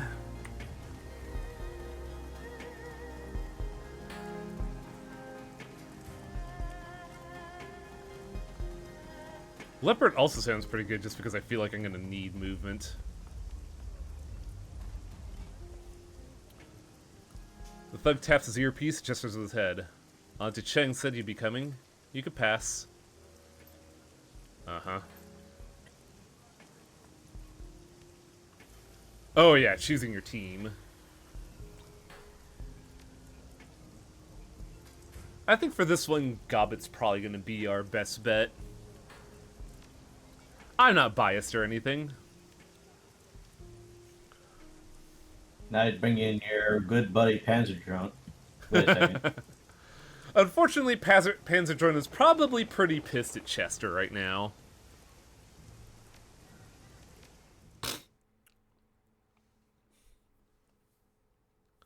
Kowloon Walled City, the most densely populated spot on Earth. Nearly 40,000 people crammed into 7 acres of chaos, poverty, disease, and vice. A self-contained city that collects no taxes and provides no city services. Stagnant water sits in temporary wells, trash lies piled on roofs or controlled burns. Improvised structures lean dangerously over populated areas. It is the ideal breeding ground for all manner of illicit trade. Drugs, gambling, black market trade, meta-human trafficking, and everything in between. The only law is Triad Law. And now you need to enter this septic sewer system of a city. Find a Triad enforcer named Strangler Bao and deliver a message from Kindly Cheng. Yeah, Kowloon was like the thing that got me super interested in this, because I remember reading the stories back in the day and finding it really fascinating.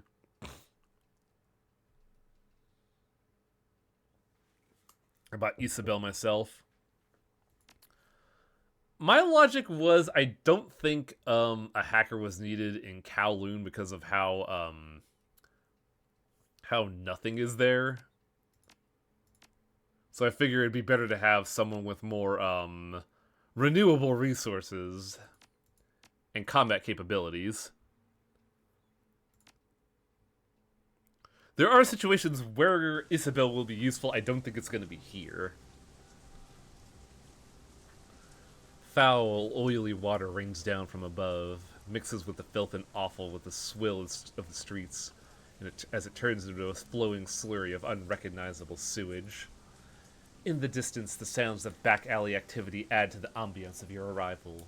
Breaking glass, the cracking hiss of a garbage fire, faint screams of terror punctuated by the occasional gunshot, sex and business and violence and misery blended into one. Wu winces at the stink and waves a hand in front of his face. Raymond said that prosperity is in the walled city, but I don't fucking see it. Why the hell would we want to set one foot in this place? You got me. As I said, the walled city is the worst slum in the Eastern Hemisphere. Maybe the world. There's something wrong with this place. It isn't just a slum, it feels poisonous somehow. On an astral level. It churns my stomach to even come near it. Okay, you were right. This isn't the Barrens. It feels, I don't know, thicker. Which way are we going? The Lotus Den. That's what Bao calls his little corner of hell. I don't know where it is offhand, but I have a way of finding things. There's a flurry of motion at her hip, and a second pair of beady eyes appear. Gobbet shifts her hand from one rat to the other, stroking each in turn. Probably aren't expecting one to come in force. We could kick down the door, drop the guards, hand over the message, and get the hell out. Kindly doesn't want them dead. She wants them to remember where their loyalties lie. If it's tough to remember much of anything when you got it's tough to remember anything when you got a bullet in your head. I mean, we could kill them if you really wanted to. Technically, Bao is the only one that has to live. But I'd rather keep Auntie Cheng happy than piss her off.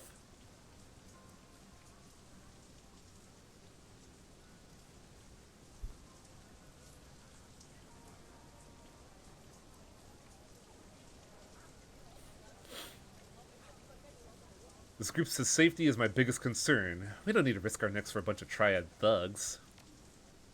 I like the way you think. Damn right. Let's do this.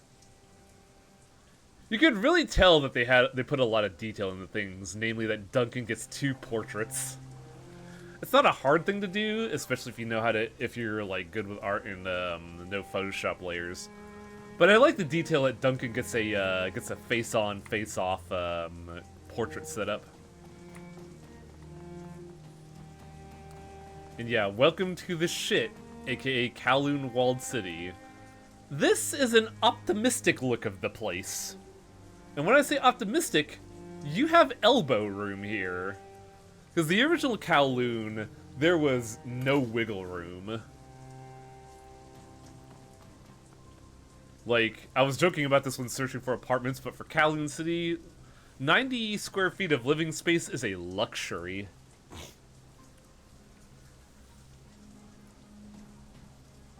A putrid stench emanates from the remains of this building. You see nothing that would cause it.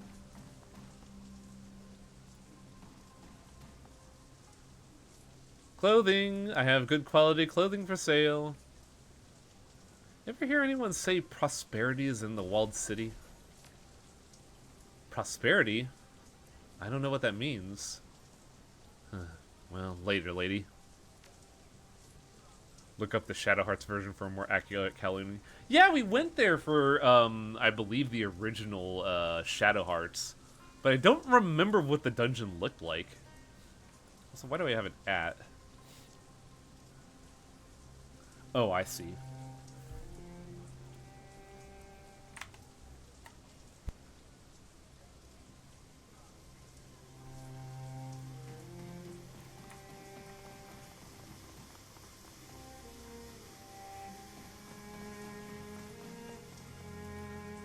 Bloodied woman.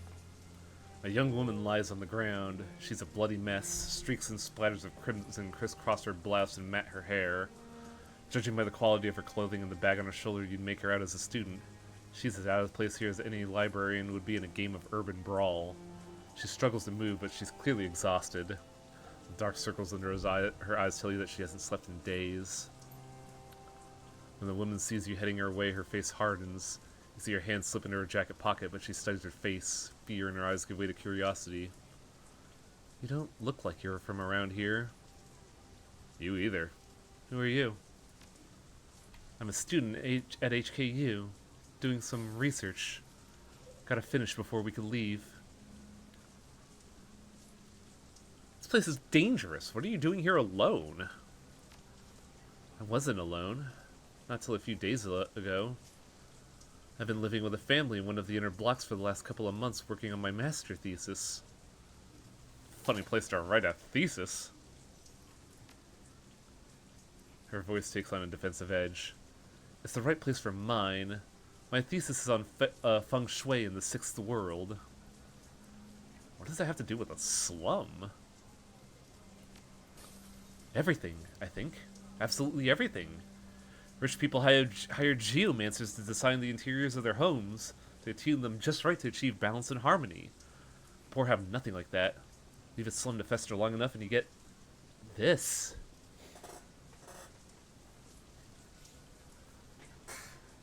Oh, hi, academics. It's not gonna be as pivotal as Dragonfall. No. 9 streams later? I think the negative feng shui of places like this affect the people who live here. That it changes them in fundamental ways, make them less capable of breaking the cycle and getting out. That's what I'm trying to prove. Before the Awakening, people thought of feng shui as a philosophical system. Now in the 6th world, it's more than that. It's actually a form of magic. The whole thing revolves around Qi, the invisible life energy that binds every person and thing together. It's very real here in Hong Kong. Nobody knows the reason why. Maybe it's only real because people here believe it is. The important thing is that it's measurable. It is a measurable, quantifiable phenomenon. There's an entire industry that's grown up around it.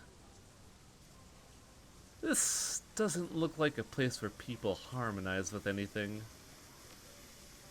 No, it isn't. Not at all. The feng shui in the walled city is completely screwed. I mean, just look at the place. It's all wrong here. You could feel it, right? I felt that something was wrong the minute I walked in here. Bad Qi, huh?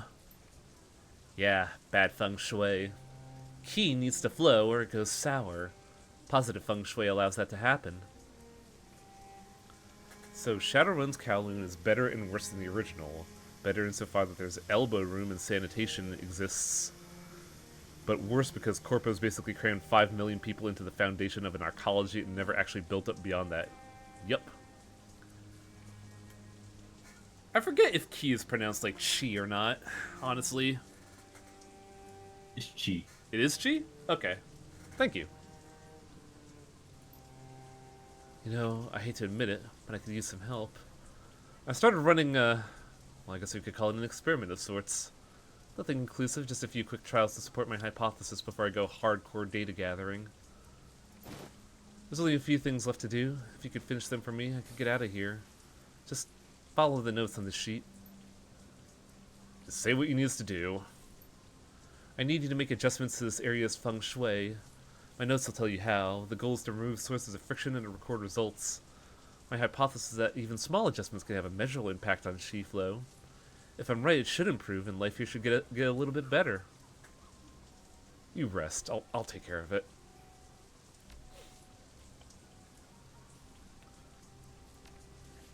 Let's see.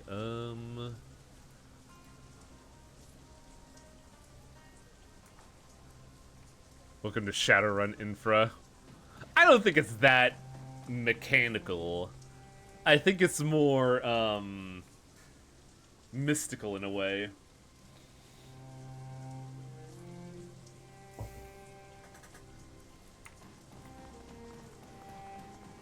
But things should pop up as we pass by them.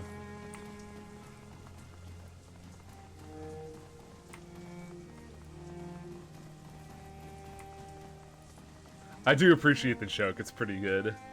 This market stall has been picked clean, its owner replaced by a pool of dried blood. Fucking whoa.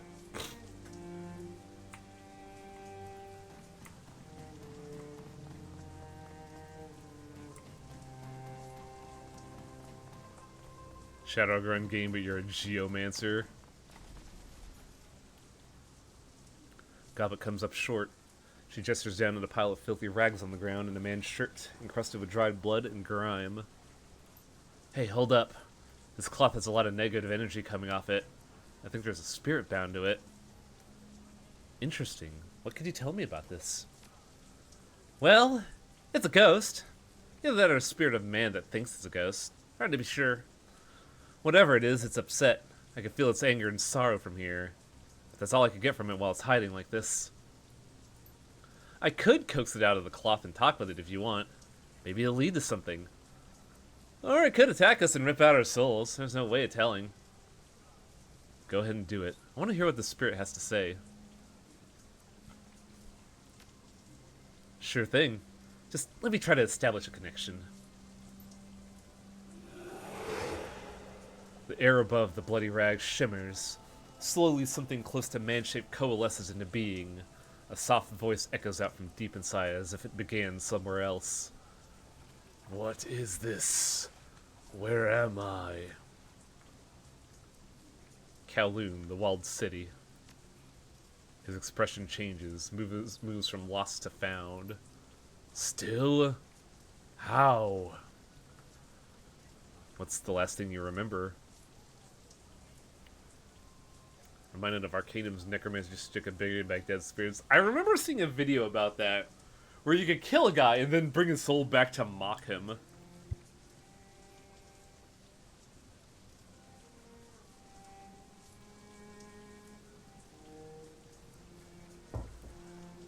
What's the last thing you remember? The last thing? I was pushed out of my shop, hunted through alleys. Bao and his men. I wouldn't pay them, wouldn't accept their protection. Proud. I was too proud. They tore me apart, butchered me like a duck. It searches the sky, the ground, tearing at the memories inside itself. As it relives its own death, a network of deep cuts open its waxy skin, splattering black ichor on the ground. The cold light within it grows brighter. It pulses up the thing's throat and into its mouth, forcing its jaw to unhinge like a snake.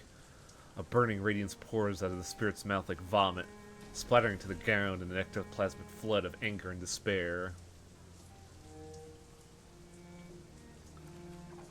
Maybe you could help us.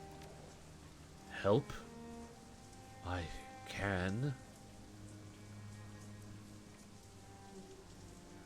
You could get us past Bao's guards and into the walled city so we could find him. I had a friend, a smuggler of animals. He had a space hidden, secret. Yes, tell me about the secret space. An entrance in the sublevels, a chute, a red door, numbers 5465. Thank you.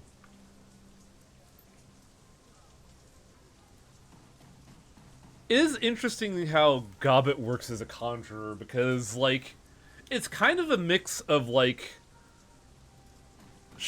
like, I don't know if shamanistic's the word I want to use here, like, totemic traditions, but also a little bit of, like, mystique into the afterlife, you know?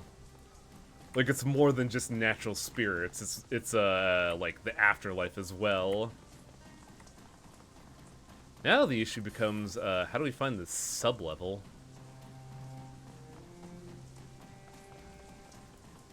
I do remember requesting Arcanum where you could summon a victim spirit to trivialize the quest. That does sound pretty cool.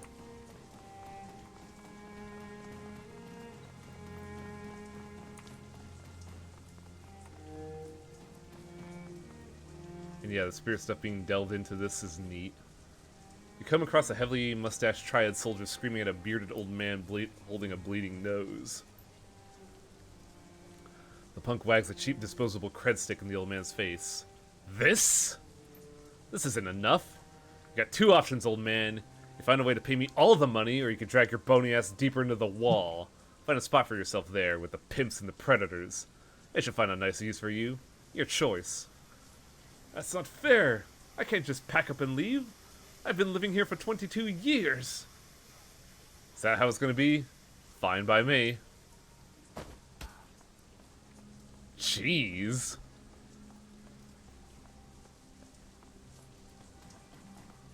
He's out cold. Didn't even think to intervene. Holy shit. These tires have been set aflame and burning for some time. The smell is awful.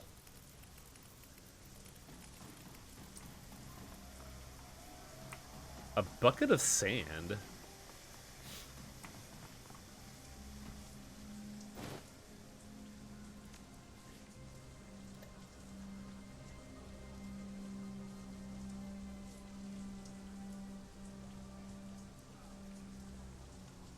Oh, I see. We're also missing a thing, I realized.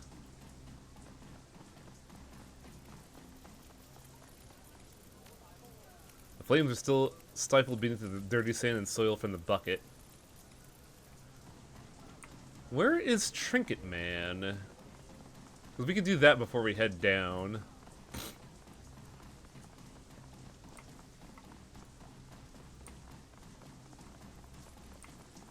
Ah, there we go. How'd I miss this?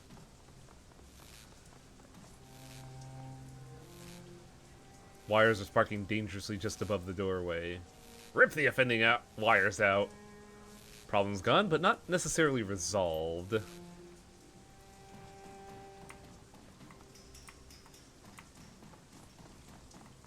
I feel like we need something to deal with that. But it's gone, so... okay.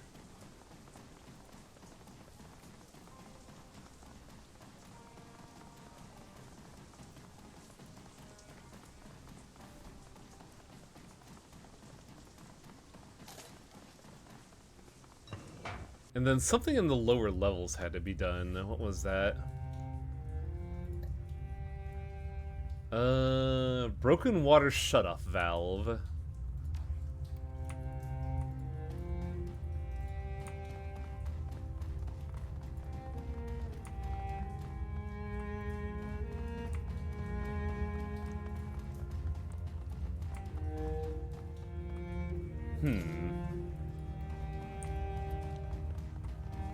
Yeah, it's kind of wild just how much, how cramped it is, and yet you still have the ability to, like, wiggle around.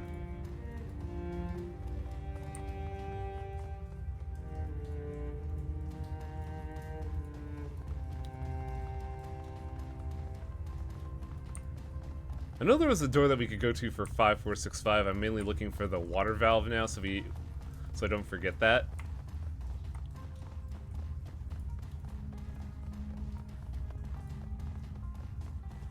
The only problem is I don't know if any of us could repair a water runoff valve.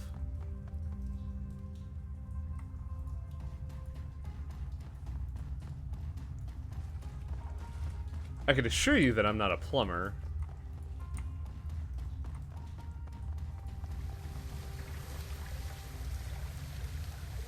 Old rusted water valve might be able to close off the flow of water that's pouring out of the broken pipe. Wrench off the controls. Less clean water will run off into the streets now.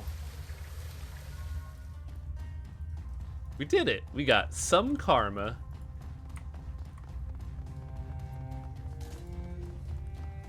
Save the day and everything.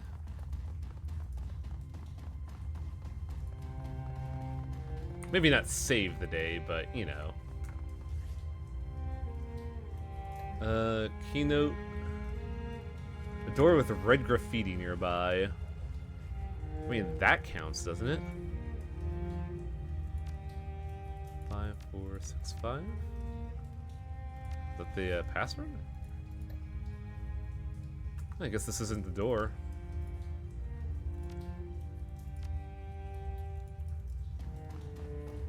Because there was another door, but I'm hard pressed to see what they're talking about when they say red graffiti nearby.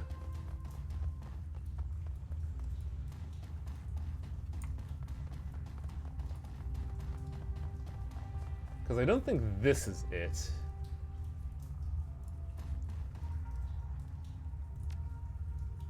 Wait. Door has been staying solid. 5465? What do you mean this was the door? There's no red graffiti nearby.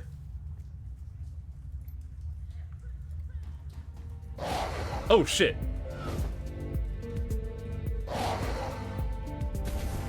Well, that was fucking rude. Holy shit.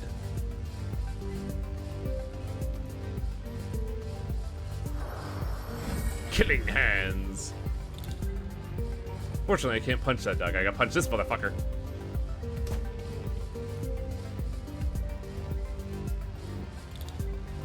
This is Duncan, so let's focus. Line of sight blocked. Ugh. They're really gonna be doing this, huh?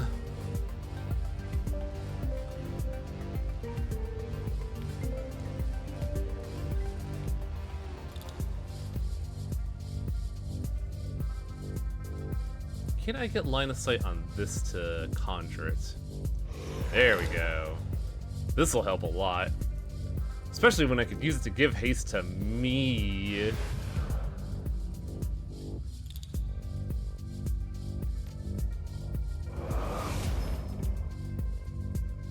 Well, that looks stunned, so we could have, we could get over here and beat on this thing.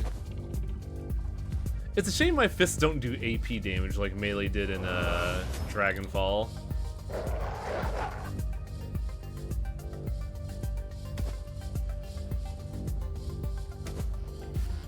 There we go.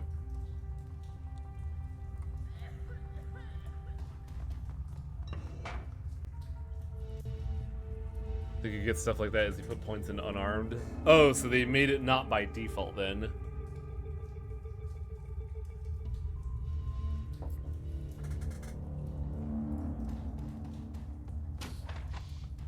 And we're in.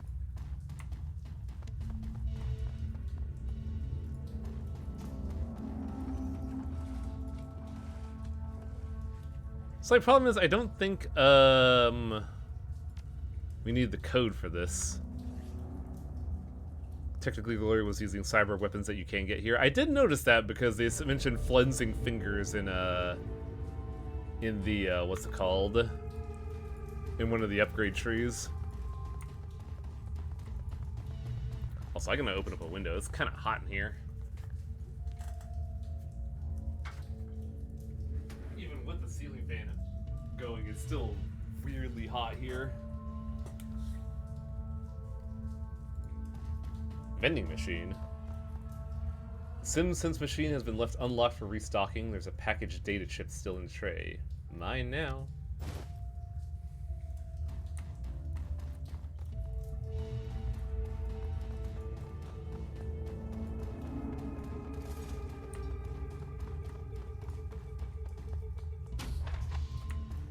Anything cool here? Oh boy, $50. What wonders? I could get one hamburger.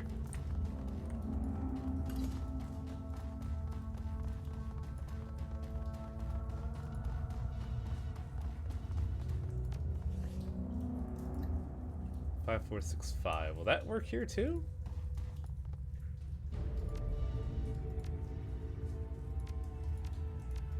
Of course not.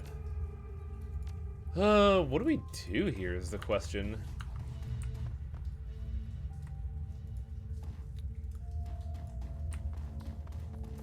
Oh, here's something. Ah, they leave their they leave their passwords on the ground. Fool that they are. 6378.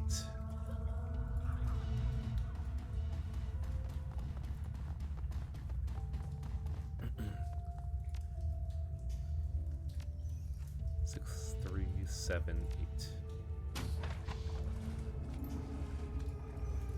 And now we say hi. Hello, friend. How are you doing?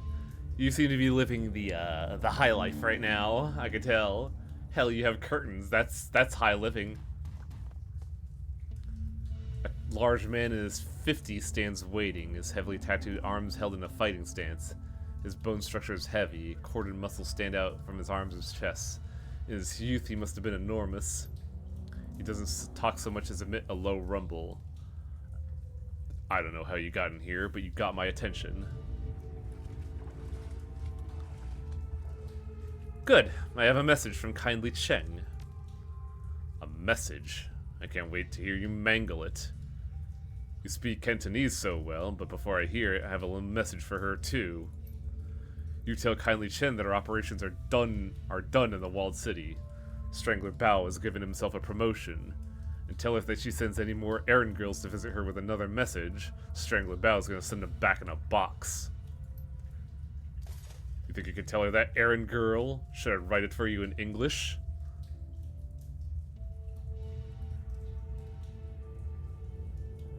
Just slap the stick, listen to the message, and I'll be gone. Okay? I don't get to hear you butcher the message. I'm sad. He grabs the small plastic drive from your hand, slots it into his Trid player. Mr. Bao, as everyone knows, you are a man of swift action. I respect that. And because of that respect, I will get to the point. I know where your money is coming from. I know you have friends working for the Straw Sandals like myself. They've been siphoning funds from the organizations. I know about the little noodle shop that you launder the money through. I have tasted their broth and found it wanting. That is a deep insult.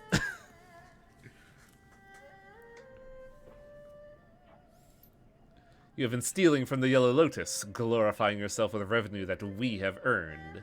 And I have files to prove it. Bao's eyes widen as files begin to flit across the screen. Receipts, bank reports, personal communications between himself and his men. Kindly Chen continues speaking, smooth and casual. Now, in light of our recent conflict, you might be wondering why I'm keeping this information to myself. Why I haven't exposed you so you could be dragged from your lotus den by the balls and roasted on a rotisserie spit.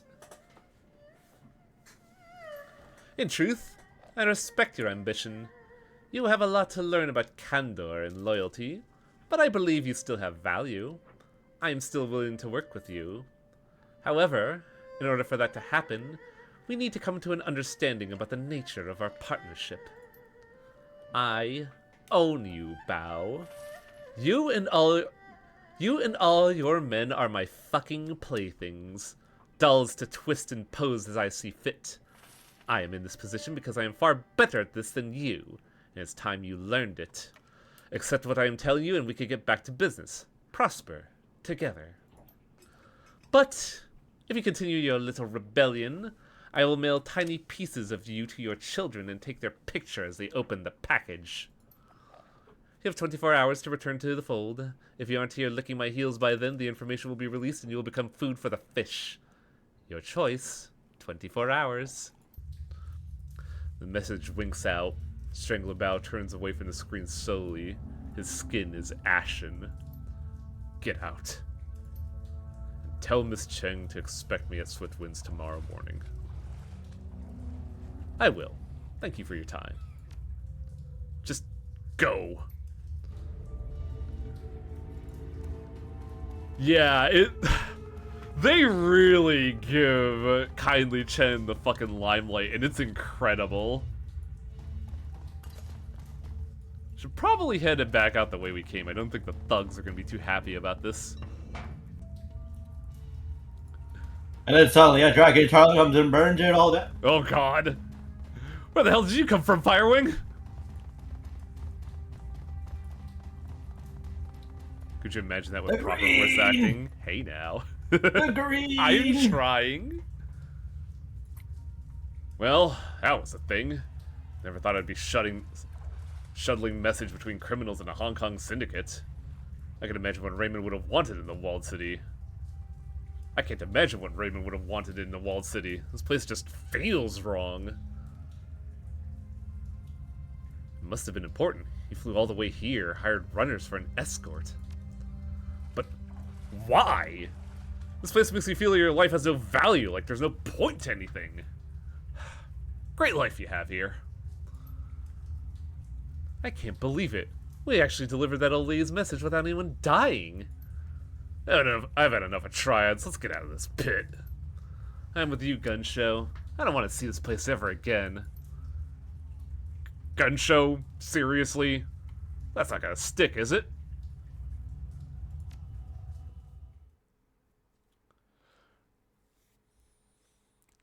I forgot he gets the runner named Gun Show. It's really funny. It's hard to shake off the walled city. Its gravity clings to you as if wretchedness itself had grown tentacles. The sounds of suffering subside, but their echoes still thrum your insides. Gobbet walks slowly, head down and both hands on her stomach, whispering a conversation to someone or something that only she could see. Her rats are silent and remain hidden in their clothing. Forget if you need to report to the girl after you do the three things. We're probably on the way, because we're going back to the out part, right? Wu pauses a moment and breathes a sigh of relief when you finally reach the streets. But returning to Hioi isn't like coming home. Suspicious locks and closed mouths accuse unsmiling faces that billboard a universal message. You don't belong here. Yeah, she's in Kowloon. Oh, we're being sent back to Hioi. Okay. Time to get back to Kindly Cheng and inform her that the message has been delivered.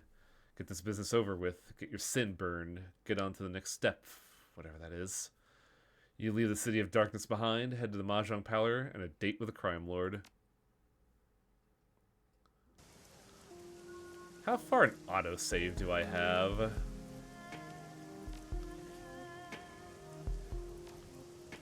$9:07. Oh, it literally just happened. Fuck.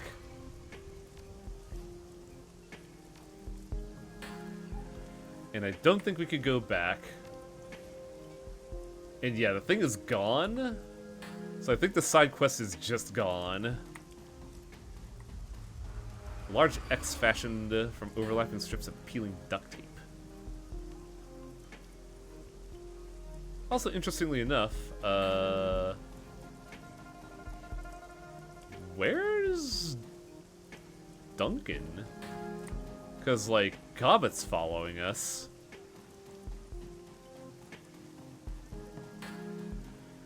Yeah, I gotta admit, I completely forgot about the side quest. I guess Duncan ran ahead.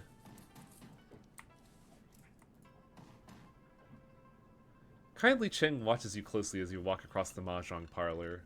As you approach, her lieutenant leans in and brings her mouth close to the Triad boss's ear. Cheng smiles and nods, her eyes never leaving you. I heard from Bao. He got my message very clearly. And I'm to understand that there were no casualties created during your little delivery run. I am pleased and surprised. Kappa did a great job of guiding us. Did she? Good to know. My message was delivered and Strangler Bow is back in the fold, earning for me. As far as I am concerned, our transaction is complete. While you were gone, I set the wheels in motion to wipe your identities. The order has been sent. Congratulations, you are now sinless. Shadow people. Wu exhales heavily. His eyes remain focused straight ahead, but his shoulders sag. Figure out a way out of this, Duncan. There's only one way out of this, Cassandra, and that's through it. Whoever gives the kill order on Carter also forced us to give up our identities and took Raymond. That's all I could think about. Finding who did this. Finding Ray. While I was working to get your sins burned, I also had my network look into Raymond Black's disappearance. I've been thinking about what you told me earlier, and I agree. I can't just let this lie. Someone killed my runners. It would be a sign of weakness for the Yellow Lotus and the others if I did nothing. She rests her PDA on the mahjong table facing you. The Triad's boss tongue slips from her mouth as she looks over the top, hunting for the right button on the upside-down interface.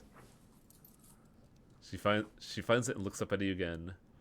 I have news to share with you, darlings. The kind you won't like. Raymond Black is dead. She taps the button and record newscast appears on screen. Raymond's photograph appears on screen behind a reporter standing on the docks in Victoria Harbor. It's a picture you've seen before, a professional portrait taken for a press release about a youth center he was operating in the Redmond Barrens. Under Raymond's photos are the words, Seattle man killed. Another shooting involving the police department. A Seattle community organizer and industrial engineer was apparently shot and killed while resisting arrest at Victoria Harbor last night. HKPF reports that the UCAS man, Raymond Black, was behaving erratically and would not respond to police orders to surrender. No additional information regarding Black or why he was traveling to Hong Kong are available.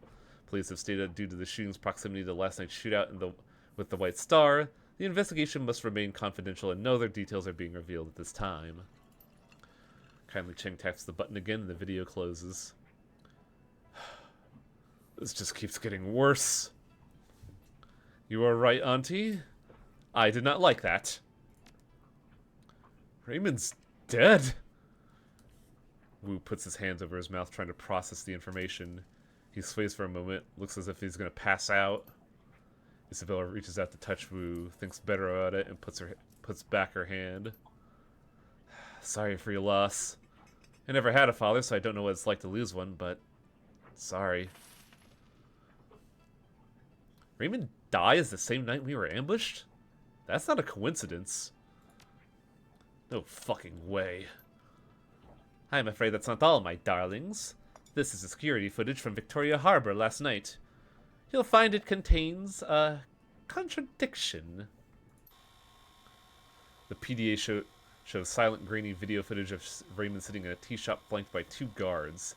He's looking down at something in his hands, completely distracted. The footage continues and the camera displays several black-clad figures entering its field of view from different angles, guns ready. A tall, sharply dressed man in a suit walks briskly towards Raymond, flanked by two more. Raymond stands to face him and the camera gets a clear view of the suit's face. White plastic. His guards turn to draw weapons and muzzle flashes erupt from all sides. One of Raymond's guards goes down and his submachine gun fires wildly, hitting the camera.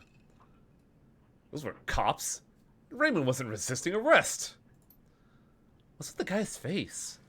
Is that a mask? Doesn't look like a mask. Looks like some sort of semi-rigid plastic implant. Real craftsmanship. Quite the fashion accessory. It's also the kind of fashion accessory that stands out. This guy's either a fool or an arrogant son of a bitch. Either way, I'm gonna find him. Ah, I believe you. Well, what now? We find out who the plastic face man is, then we get some answers. With what resources? I'm afraid there's some facts you are going to have to face. You are alone in the city. No network, no money, no identity. I can protect you from the police, but how will you go about discovering what happened to Raymond without me? How would you survive? This is a topic that requires serious consideration. You've had a very long night, sweeties. Very long. And frankly, you all look like shit. Rest now. I promise you safety in my town for the night. We'll talk about the plastic-faced man tomorrow. Ladies, go find our new friends a place to bed down in that rat-net squat boat you call home. We'll all talk after you've slept. Figure out our next steps together. Yes, Auntie. Thank you for your help, Auntie. Of course, my sweet. What are friends for? Fucking attitude laced with venom, this woman. Like, you say the wrong thing and she will kill you where you stand.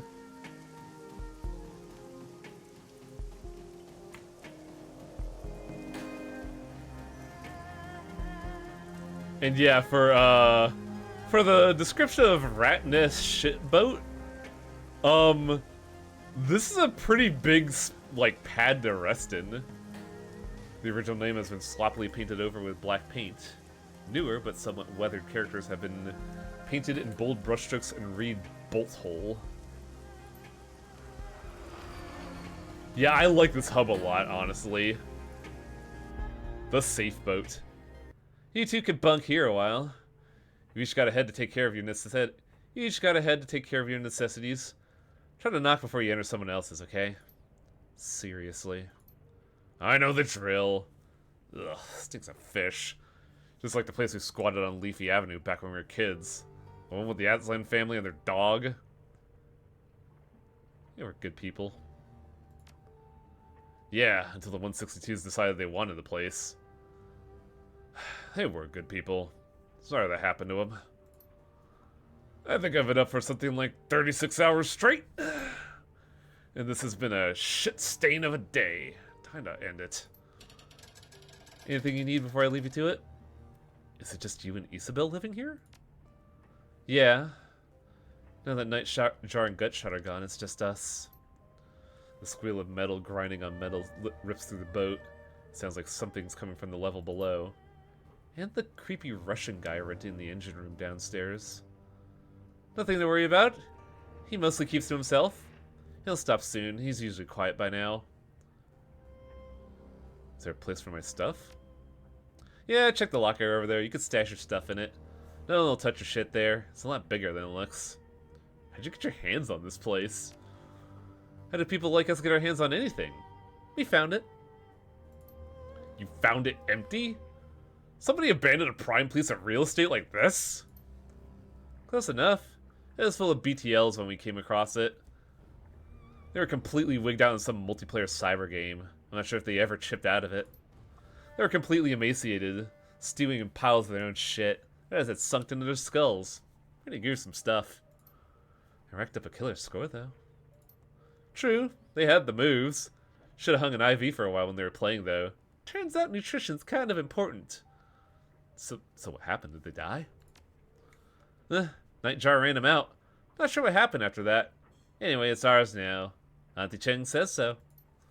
Oh, but the engine room, you mean? Right. Everything but that. Auntie rented that out from under us. That must have pissed you off. Whatever, we weren't using it. As long as our downstairs neighbor keeps to himself, he could have the lower level. Especially if he keeps Auntie Cheng happy. Think I'll have a look around. Okay, but get some sleep soon. You look like you could use it. We gotta see kindly in the morning. Figure out our next move.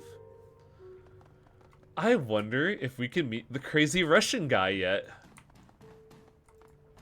Because he is probably my favorite character. It's a tough sell, honestly. Like, there's a clear chart, and I'm torn between the angry Russian guy and Gobbet as, like, my favorites.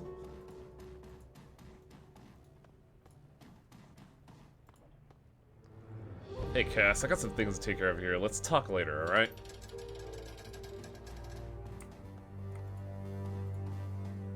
And yeah, you get the, you get a different rendition of the, what's it called? The theme from, Dead Man's Switch and Dragonfall. But it's still the same theme.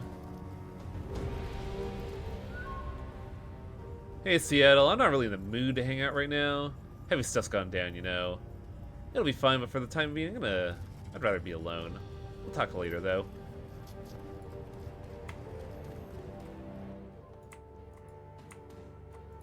Yeah, it doesn't look like we, doesn't look like we could go much of anywhere here. So I guess we just, bunk up for the night.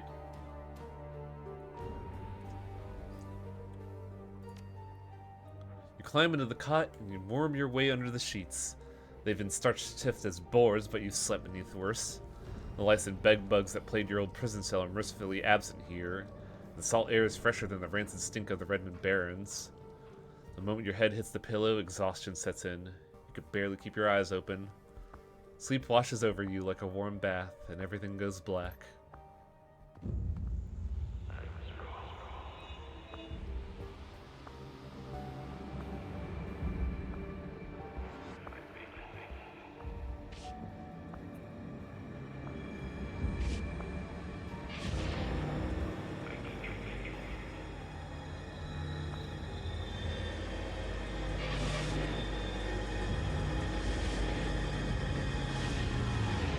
Meat!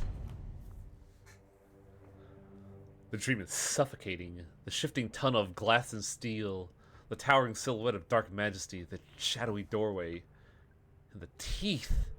They snap at your ears as you claw your way back to consciousness.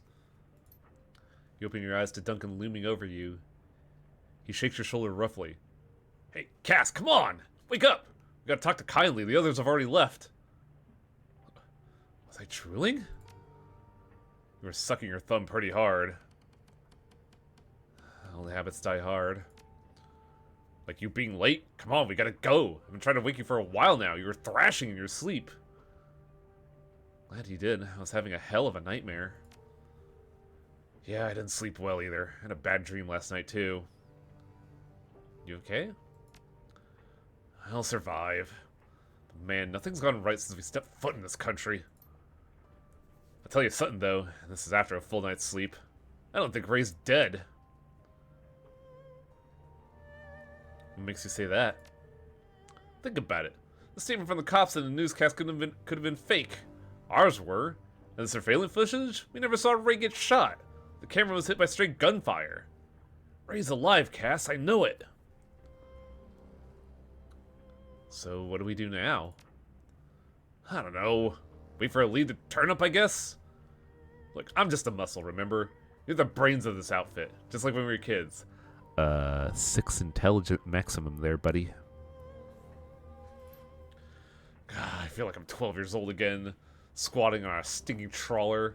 Partner's gone, Raymond's gone. Hell, I'm gone. I don't even have a name anymore. Now I can't even go to sleep and hide from it all without having a fucking nightmare. What else is gonna be taken away from me? Still got that piecing you got in Tacoma? I had to drop that. Hygiene issues. What the hell did we fall into here, Cass? What's coming next? I don't know. Whatever happens, we'll deal. That's right. It's like Ray always said. When the winds of change blow, some people build walls, others windmill. Raymond never said that. That was our housekeeper, Miss Maloney. She had it tattooed on her back, right? I just see it. Don't mess with me, woman. You know I got anger management issues. Goblin and Isabel left a while ago. We should get going too. See what the Triad lady has to say. They do a really good job of, casually setting up the background and letting it be your choice. Like, you could play it as having a rough life, or you could play it as, like, very casual. And it never really feels, like, hammered in. Excuse me. Like, it's kind of impressive how they just weave it in there. Of like, wait, that was never said by Ray. Our housekeeper said that. Yeah, I hated that bitch. Or, wait, how do you know that? Oh, we have a show here, apparently. Kai and Lee's place reeks of stale cigar smoke and fresh urine. The clicking of mahjong chiles is strangely absent. In its place is a low murmur of laughter and an air of eager anticipation. All eyes are focused on the groaning figure kneeling bloody and bound at the feet of kindly Cheng. She beckons to him with her finger and he struggles towards her, the loud rustling of the plastic tarp crackling under the knees as he moves. His pants are wet with fear. An acetylene torch lies on the table at Chen's right hand. Kindly Chen ignores the scene. She behaves as if all is right with the world. How did you sleep, my little ones? Not too well. I had a bad dream. You poor darling. Perhaps it's the food here. I can understand if it's a bit too spicy for outsiders. Still, a bad dream's a better way to spend the night than getting a bullet through the ear. Would you agree, shitbird? Shitbird here is a plainclothes cop.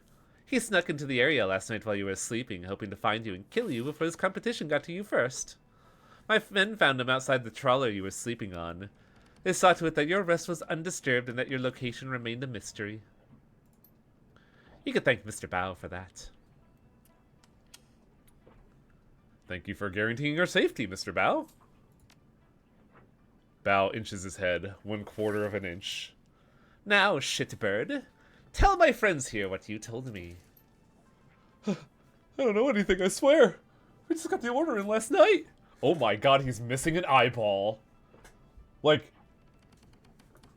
Oh no, it's still there, but boy howdy does it look like it almost got gouged out. Somebody high up wants those two dead. The whole department's in on it. I don't know anything else. Someone from high up? How high? The cop looks up at her, looks up at the room filled with triad soldiers.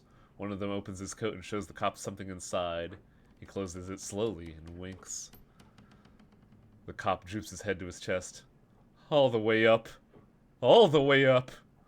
It's someone from the council. Someone on the executive council wants these two dead. Cheng spits on them with a sneer. Fuck your ancestors to the 18th generation. Give me the truth. It's the truth, madam, I swear it. Whoever was it labeled them as a terrorist. We're here to terminate with extreme prejudice. I really like Kylie Cheng there as she says, fuck you to the 18th generation. That's so mean. Kindly Cheng shuffles closer to the kneeling cop, reaches down and strokes his head with her hand. Then she slowly digs her fingers into his scalp. She pulls back hard until the chin points high. The triad boss leans in close and searches his eyes with her own. That's all he's got. For whatever reason, last night someone on the executive council of the Free Enterprise Zone ordered the Hong Kong police force to kill you two nobodies from Seattle. I find that quite fascinating, don't you? Yeah, but why would we be labeled international terrorists? She strokes the policeman's cheek with the back of her hand. Her rusty voice becomes sweet as she explains the ways of the world. Propriety, my darling. When the government has someone gunned down, they prefer to make it appear justified. The people feel safer when their murders feel like it's part of civilization. My, but you've definitely fallen into the deep end of the pool. Seattle isn't like Hong Kong. There the megacorps control the government. Here the corporations are the government. The executive council is chosen by the corporate board of governors. They are basically the legislative and executive branches of the Hong Kong government in one tiny package. 8 people call all the shots. Neat and efficient. For the wage slaves and the civilian sheep, the corporations are a pantheon of gods who wield absolute power. But not for us. Who else knows about my guest's visit to Hioi, shitbird? No one, ma'am. Haven't called it in yet. I wanted the kill for myself. No one knows they're here, I swear it. Mr. Bao? He's telling the truth. No outgoing calls on his PDA. Very good, thank you, Bao. Thank you for your honesty. In one smooth moment, Strangler Bao produces a silent pistol, fires it at once into the policeman's head, and replaces it in his jacket. His face never changed expressions. I was wondering what we were going to do with him. He knew, my darling. He knew. It's clear our friend Raymond Black was up to something involving the walled city, something having to do with prosperity. And now this executive council member wanted Raymond dead for it. She stacks mahjong tiles one by one. Click, clack. Now they want you dead for it too. This plastic-faced man may show up on your door one day too. She knocks the pile over and clatters to the table loudly. I have a proposal for you, my sweets. Work for me. With Nightjar and Gutshot dead, I find myself with 2 job openings. Fill them. I'm in need of deniable assets here. Players unaffiliated with the Triads can take care of some of the more unsavory business needs around the town. You've proven yourselves resourceful, and you have no existing connections. That could be a positive in this line of work. Shadowrunners. Wu grunts. His jaw tightens, but stays quiet. In exchange, I'll keep you safe from pests like this. You'll have a safe harbor here in my town and a steady source of income. And while you dip your toe into the waters of the corporate espionage, organized crime, and clandestine mercenary actions, I will employ my networks to find the plastic-faced man and gather information about Raymond Black. Where he's been, who he's talked to, who stood to gain from his death, and what this prosperity could be.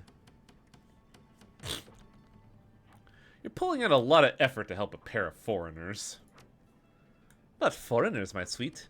Valued business associates. I need to learn who killed one of my clients and then ordered the cops to execute my team of Shadowrunners. This is a brazen disregard of my power. Fate dictates it must be confronted or I stand to lose everything. How would our arrangement work? I find the right jobs for the people with your talents. You do what our clients cannot do for themselves. I take a finder's fee and a small percentage of your earnings. You make a lot of nuyen very quickly. It's all very civilized. Work with me. Allow me to help you make money. Let my network work for you and help you find out what you've gotten yourself into. Without my help, you won't last a day out there. You are completely out of your depth, I'm afraid. You need a partner. Kindly Cheng will be your partner. I gotta wrap my head around this, Cassandra. Things are moving fast. There's a lot to process. Think about it, Duncan. This gives us freedom to find out what happened to Ray. I know, I get it. I just gotta reconcile this whole... He grips the back of his neck, squeezes hard, and rips his hand away. Oh, fuck it. I'm not a cop anymore. That man's dead. I'm in. What about you? I think Ray's still alive, too. Let's run the shadows and figure out what happened to him. Raymond's alive, I'm sure of it. So I'll run the shadows as long as Auntie Chen keeps up her end of the bargain and helps us figure out what really happened to him. Then I'm gonna find my father. Then it is done. Heoi is now open to you. First order of business, Cassandra and Duncan Wu don't exist anymore. You need street names. Yeah, okay, I'll think of something. I think we already got you covered, Gun Show. Fits, doesn't it? Indeed. Ugh, I knew it was gonna stick. It has stuck. Gobbet Isabel will handle this the same way we did with all your previous work. All the jobs I line up for you will be sent to your computer on the squat boat. I got it. Why her? It's a simple process of elimination. Isabel isn't a leader type. You got that right. As for Gobbet, let's just say Gobbet doesn't have a head for business. Not my thing. Then there's Gun Show. Yeah, the jury's out on Gun Show. Meaning? I mean, there's a lot going on within that head of yours right now, and I'm not sure I can trust you. Gun Show will be fine. Trust me. Kindly Chen makes eye contact with you and holds it. She keeps it steady for a long time. Don't worry. I'll be cool, Cassandra. Alright, guess I'm running the show. Gonna be weird calling you Combo again. Haven't heard you called that since we were kids. I guess this is our new crew. Welcome to the Shadows, Combo. Combo is like weirdly good a nickname because it also plays off Gun Show. Like, this is working surprisingly well. As you lead your team through the shadows, your companions will continue to develop and learn combat skills. Clicking on the icon. Oh, yeah. Level ups. Ranged combat or spirit control. Goblin spends some more time at the firing range, increasing your ranged combat skill and your SMG specialization by 1. I think this is better just because we're not guaranteed to have totems, I think. And having Gobbet be able to actually shoot something is incredibly useful.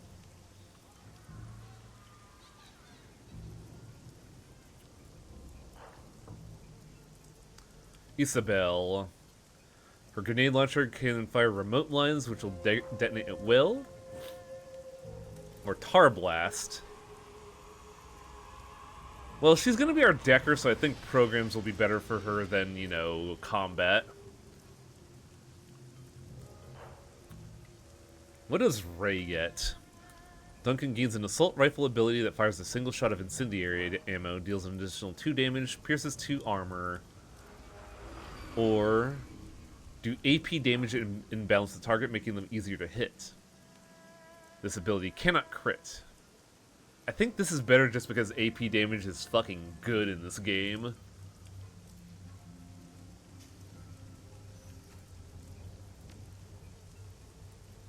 And wait, did it not confirm that? Weird. Okay. There we go. And I guess we go back to the boat. I still have karma to spend.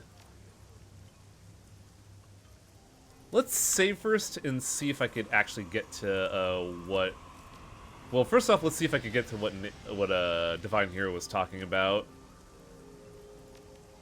I need 6 points, so I can get it. So let's save and see if it actually does what's advertised on the tin.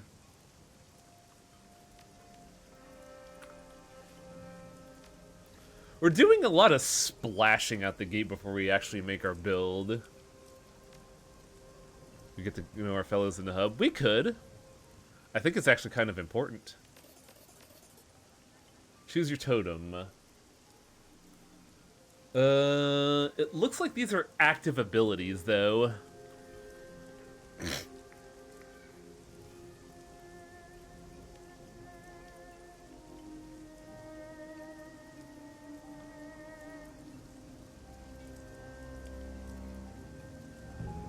Protector of the neutral world.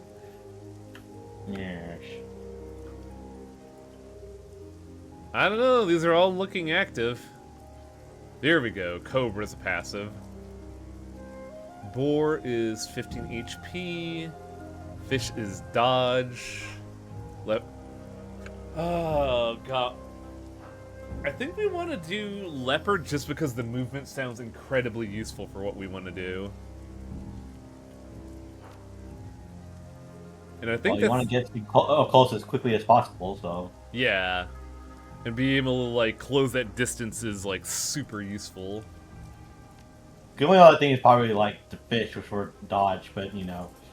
Yeah, that's what I was thinking, but, like... If we're moving fast, that means we're less likely to be out in the open getting shot. And we'll put a little bit into dodge. And I think with those splashes, we could start, like, enhancing our combat abilities once we start getting more levels.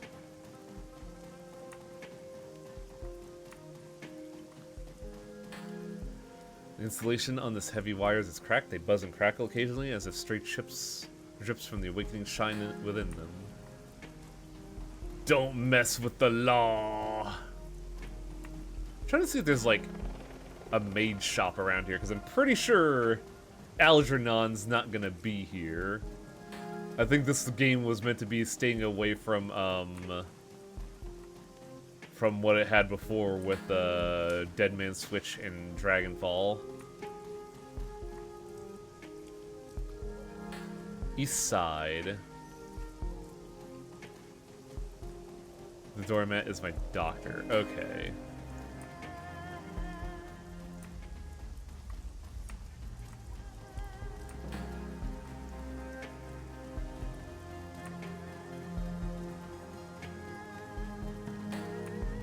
Spider Shen.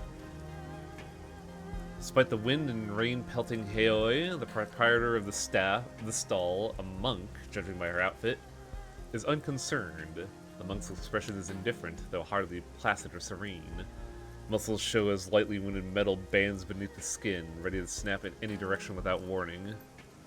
What's more, the monk's robes are anything but ordinary. Certainly silk makes up the base outfit, but is paired with high-impact ballistic armor, heavy-duty boots, and a bandolier of throwing knives.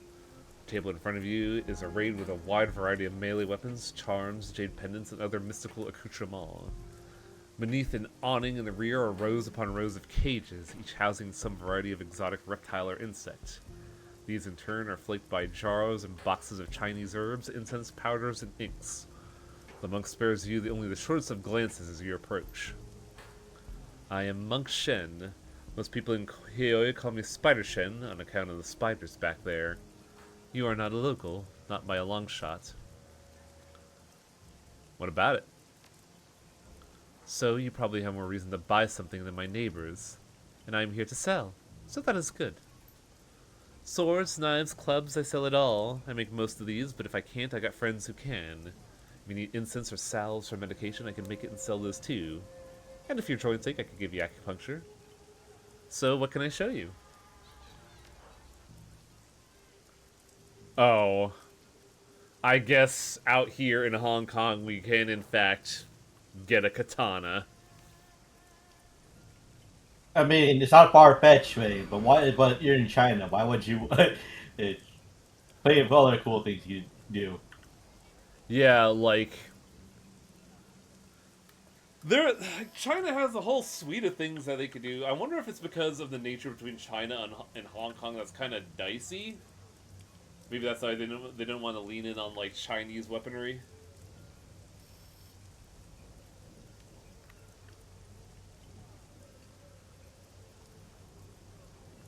Manifest Nerve Strike. Do we have access to that?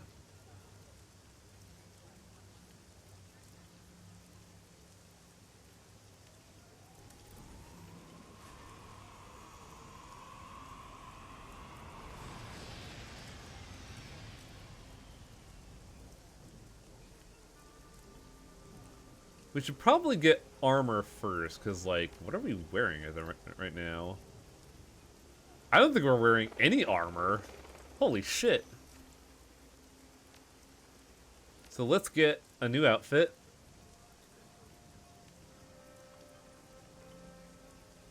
I'm a sucker for utility, so I'm also gonna... Well, I have a lot of money, actually. We'll get Nerve Strike and Manifest.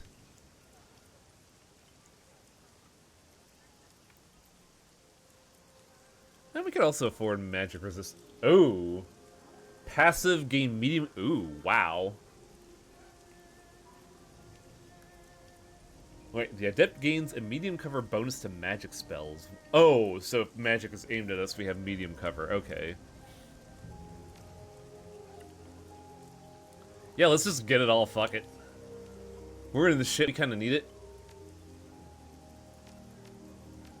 And that is all our spell slots, boy howdy. Also, god, the dogs next door are going nuts.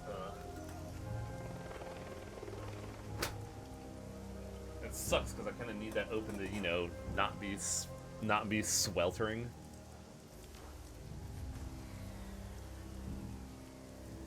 I believe this reflects on our character, doesn't it? That's all for now. Yeah, I believe we can zoom in. Yeah, we can see that she has a, she has the rosary beads as her necklace. But that's all we need. Also, I think we ditched our shoes. Yeah, we don't have shoes anymore.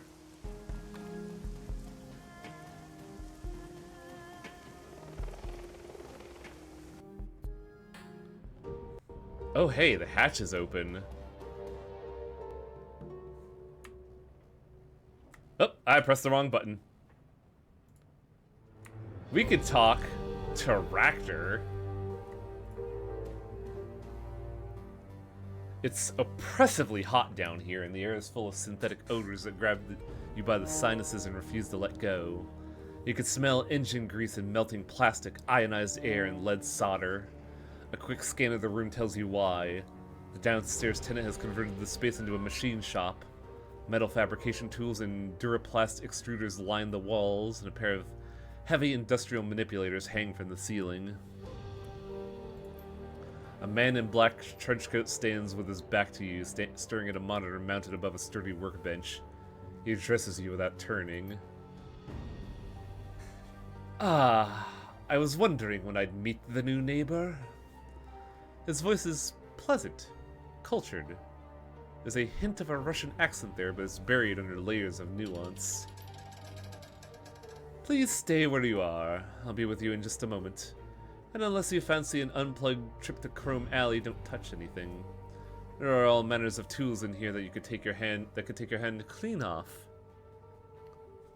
Take your time, I won't touch anything. Ah, you're very kind, thank you. Examine the robotic arms. You focus on the enormous manipulator arms you saw earlier. They're bulky, industrial things, dented from years of heavy use. Each arm has been fitted with at least a dozen different welders, soldering guns and extruders, and metal fabrication tools. You've seen machinery like this in factories before, but they look terribly out of place in the bolt hole's cramped engine room.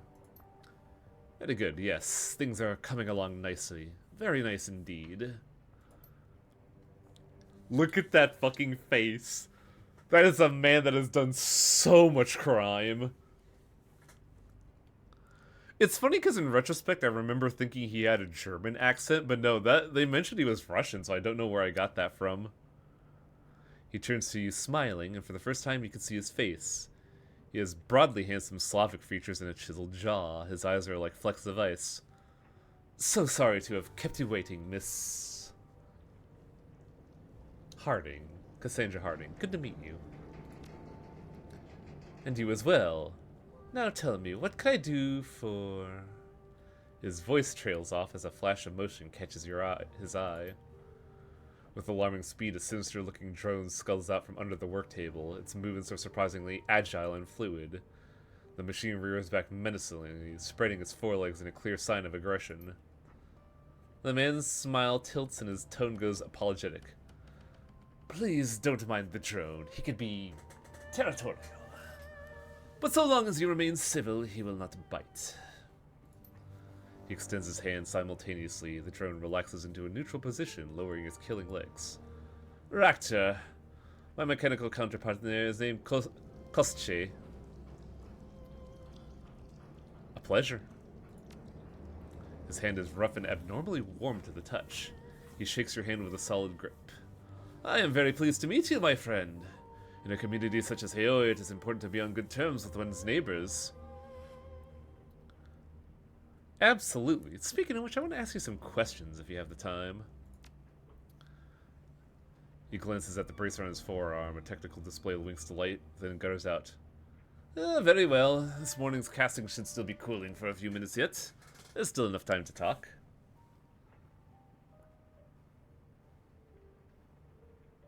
Got some interesting machinery in here. Not the kind you typically see outside a corporate setting. He smiles. The same could be said of many in Heoi. I'm sure this is a smuggler's den, is it not? Our entire economy is based on people having things that they shouldn't. Is there a particular device that interests you out of curiosity? Robotic arms you have over there. They look like they're taken from an assembly plant. His smile flashes brilliantly in the light. Good guess! That's precisely what they are. They fell from a boat, you might say. They weren't cheap, but I acquired them and had them mounted to the walls of my shop. I simply must have them. The return on investment has been dramatic. Yes, they're cruder by far than the wilder devices I used in my professional life, but they still do the job, and they are mine. He gazes lovingly at the industrial arms, still smiling. They have increased my fabrication capabilities nearly tenfold. and that to me is worth any price. Koschei is an interesting name for a drone. Yes, I suppose it is that. Not many riggers would name their most prized possession after a villain from a fairy tale. Not to my heritage, I suppose. What was the fairy tale about? A thoroughly unpleasant person. Koschei the Deathless, he was called, and for good reason. His soul was cleverly hidden outside his body, and he could not be killed so long as that remained intact. Koschei was a villain and a notorious kidnapper of women. Something about him always stuck with me. I suppose that was the notion of immortality through cleverness that resonated. There was something to be learned from that, I was sure, and so when it came time to name my beloved creation, it was the first name that came to mind. Is your drone deathless, like the namesake? In a manner of speaking, I suppose it is. I have redundant copies of every piece of his architecture, and his core programming is stored on disk in a secret location. Should he ever suffer critical damage, I can easily bring him back. I had a plan once to automate the self-repair process, I must confess. It was really quite ingenious, but alas, my research was lost. One day I will reclaim it, and Koschei will become as deathless as the stories claim, but not today. Are you Russian? I thought I caught a hint of your accent there. You have a good ear, I am impressed. Yes, I grew up in Nizhny Novgorod.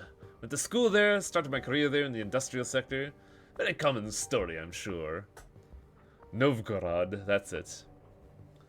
But I have also traveled a great deal, and in so doing I have absorbed a number of other languages and dialects.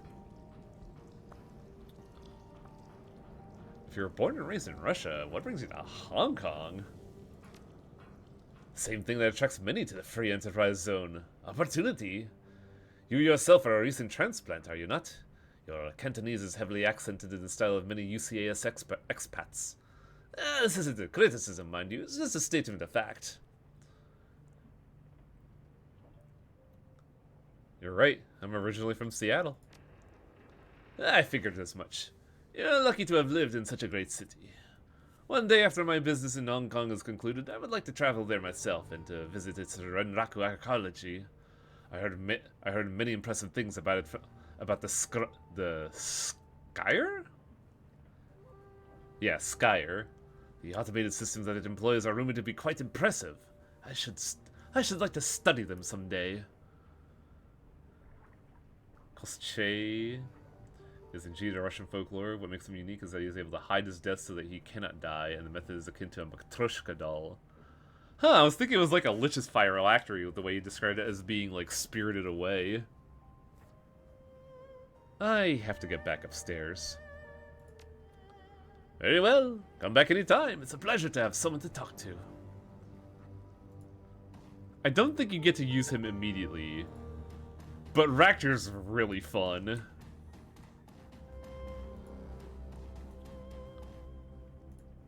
What does Duncan have to say?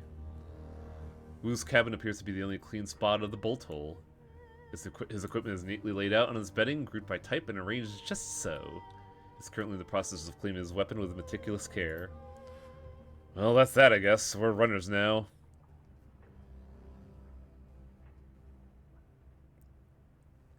Yep. Think it's time to catch up? Could be. That's why I'm maintaining my equipment. Helps me focus, work through stuff. As good as time as any, I guess. When do you want to start? I want to talk about Raymond. Okay, shoot. Did he say anything about me after I left? You know Raymond, Cassandra. He taught us what he wanted to teach us. Told us that what we wanted to know. What he wanted to know. Fuck. Everything else was just met with a wall of good-natured silence. He used to say, "You are the master of the unspoken word, Mr. Wu. Once it is out of your mouth, it is out of your control." So, no. After you left, he never said a word about it. Not a word. Oof. Brutal. What do you think is going on with him?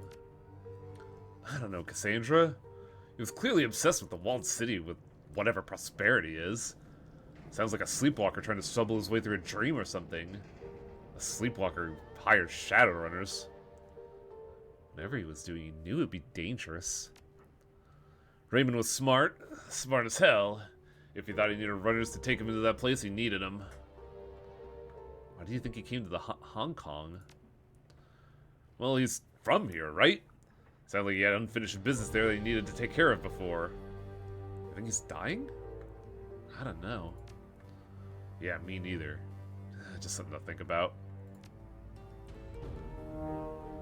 I can't get that dream out of my head. You said you had one too, right?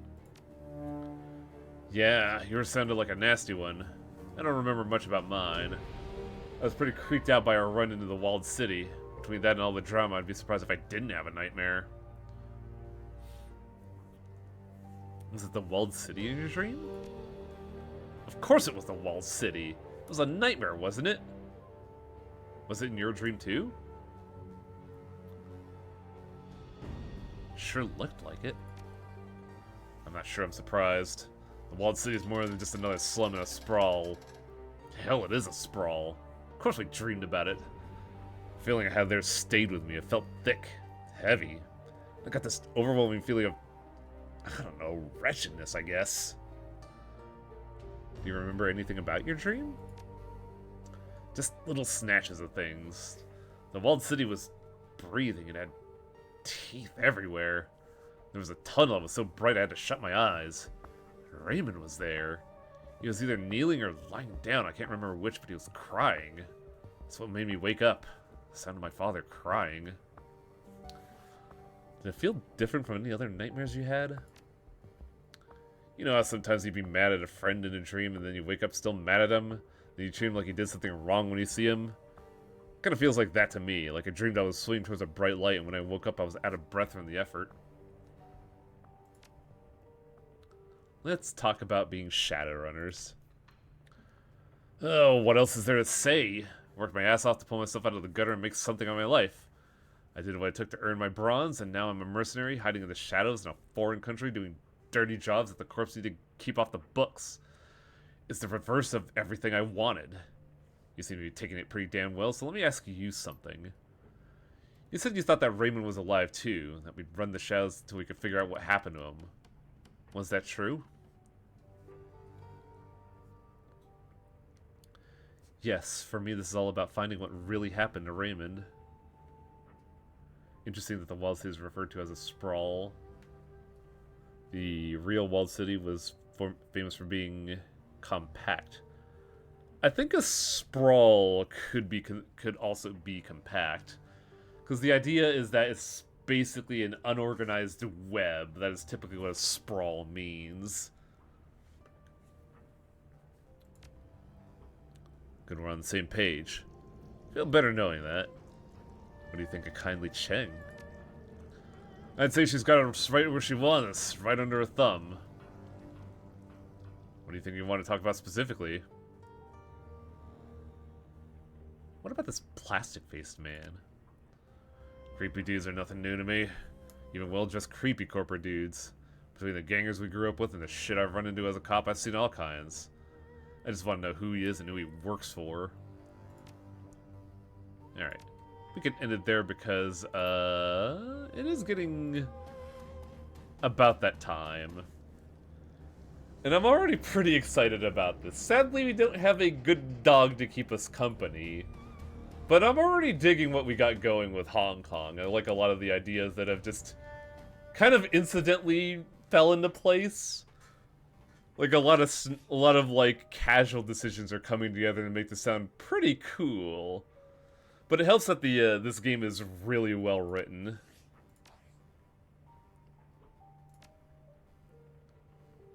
But yeah, we'll cut there for the evening.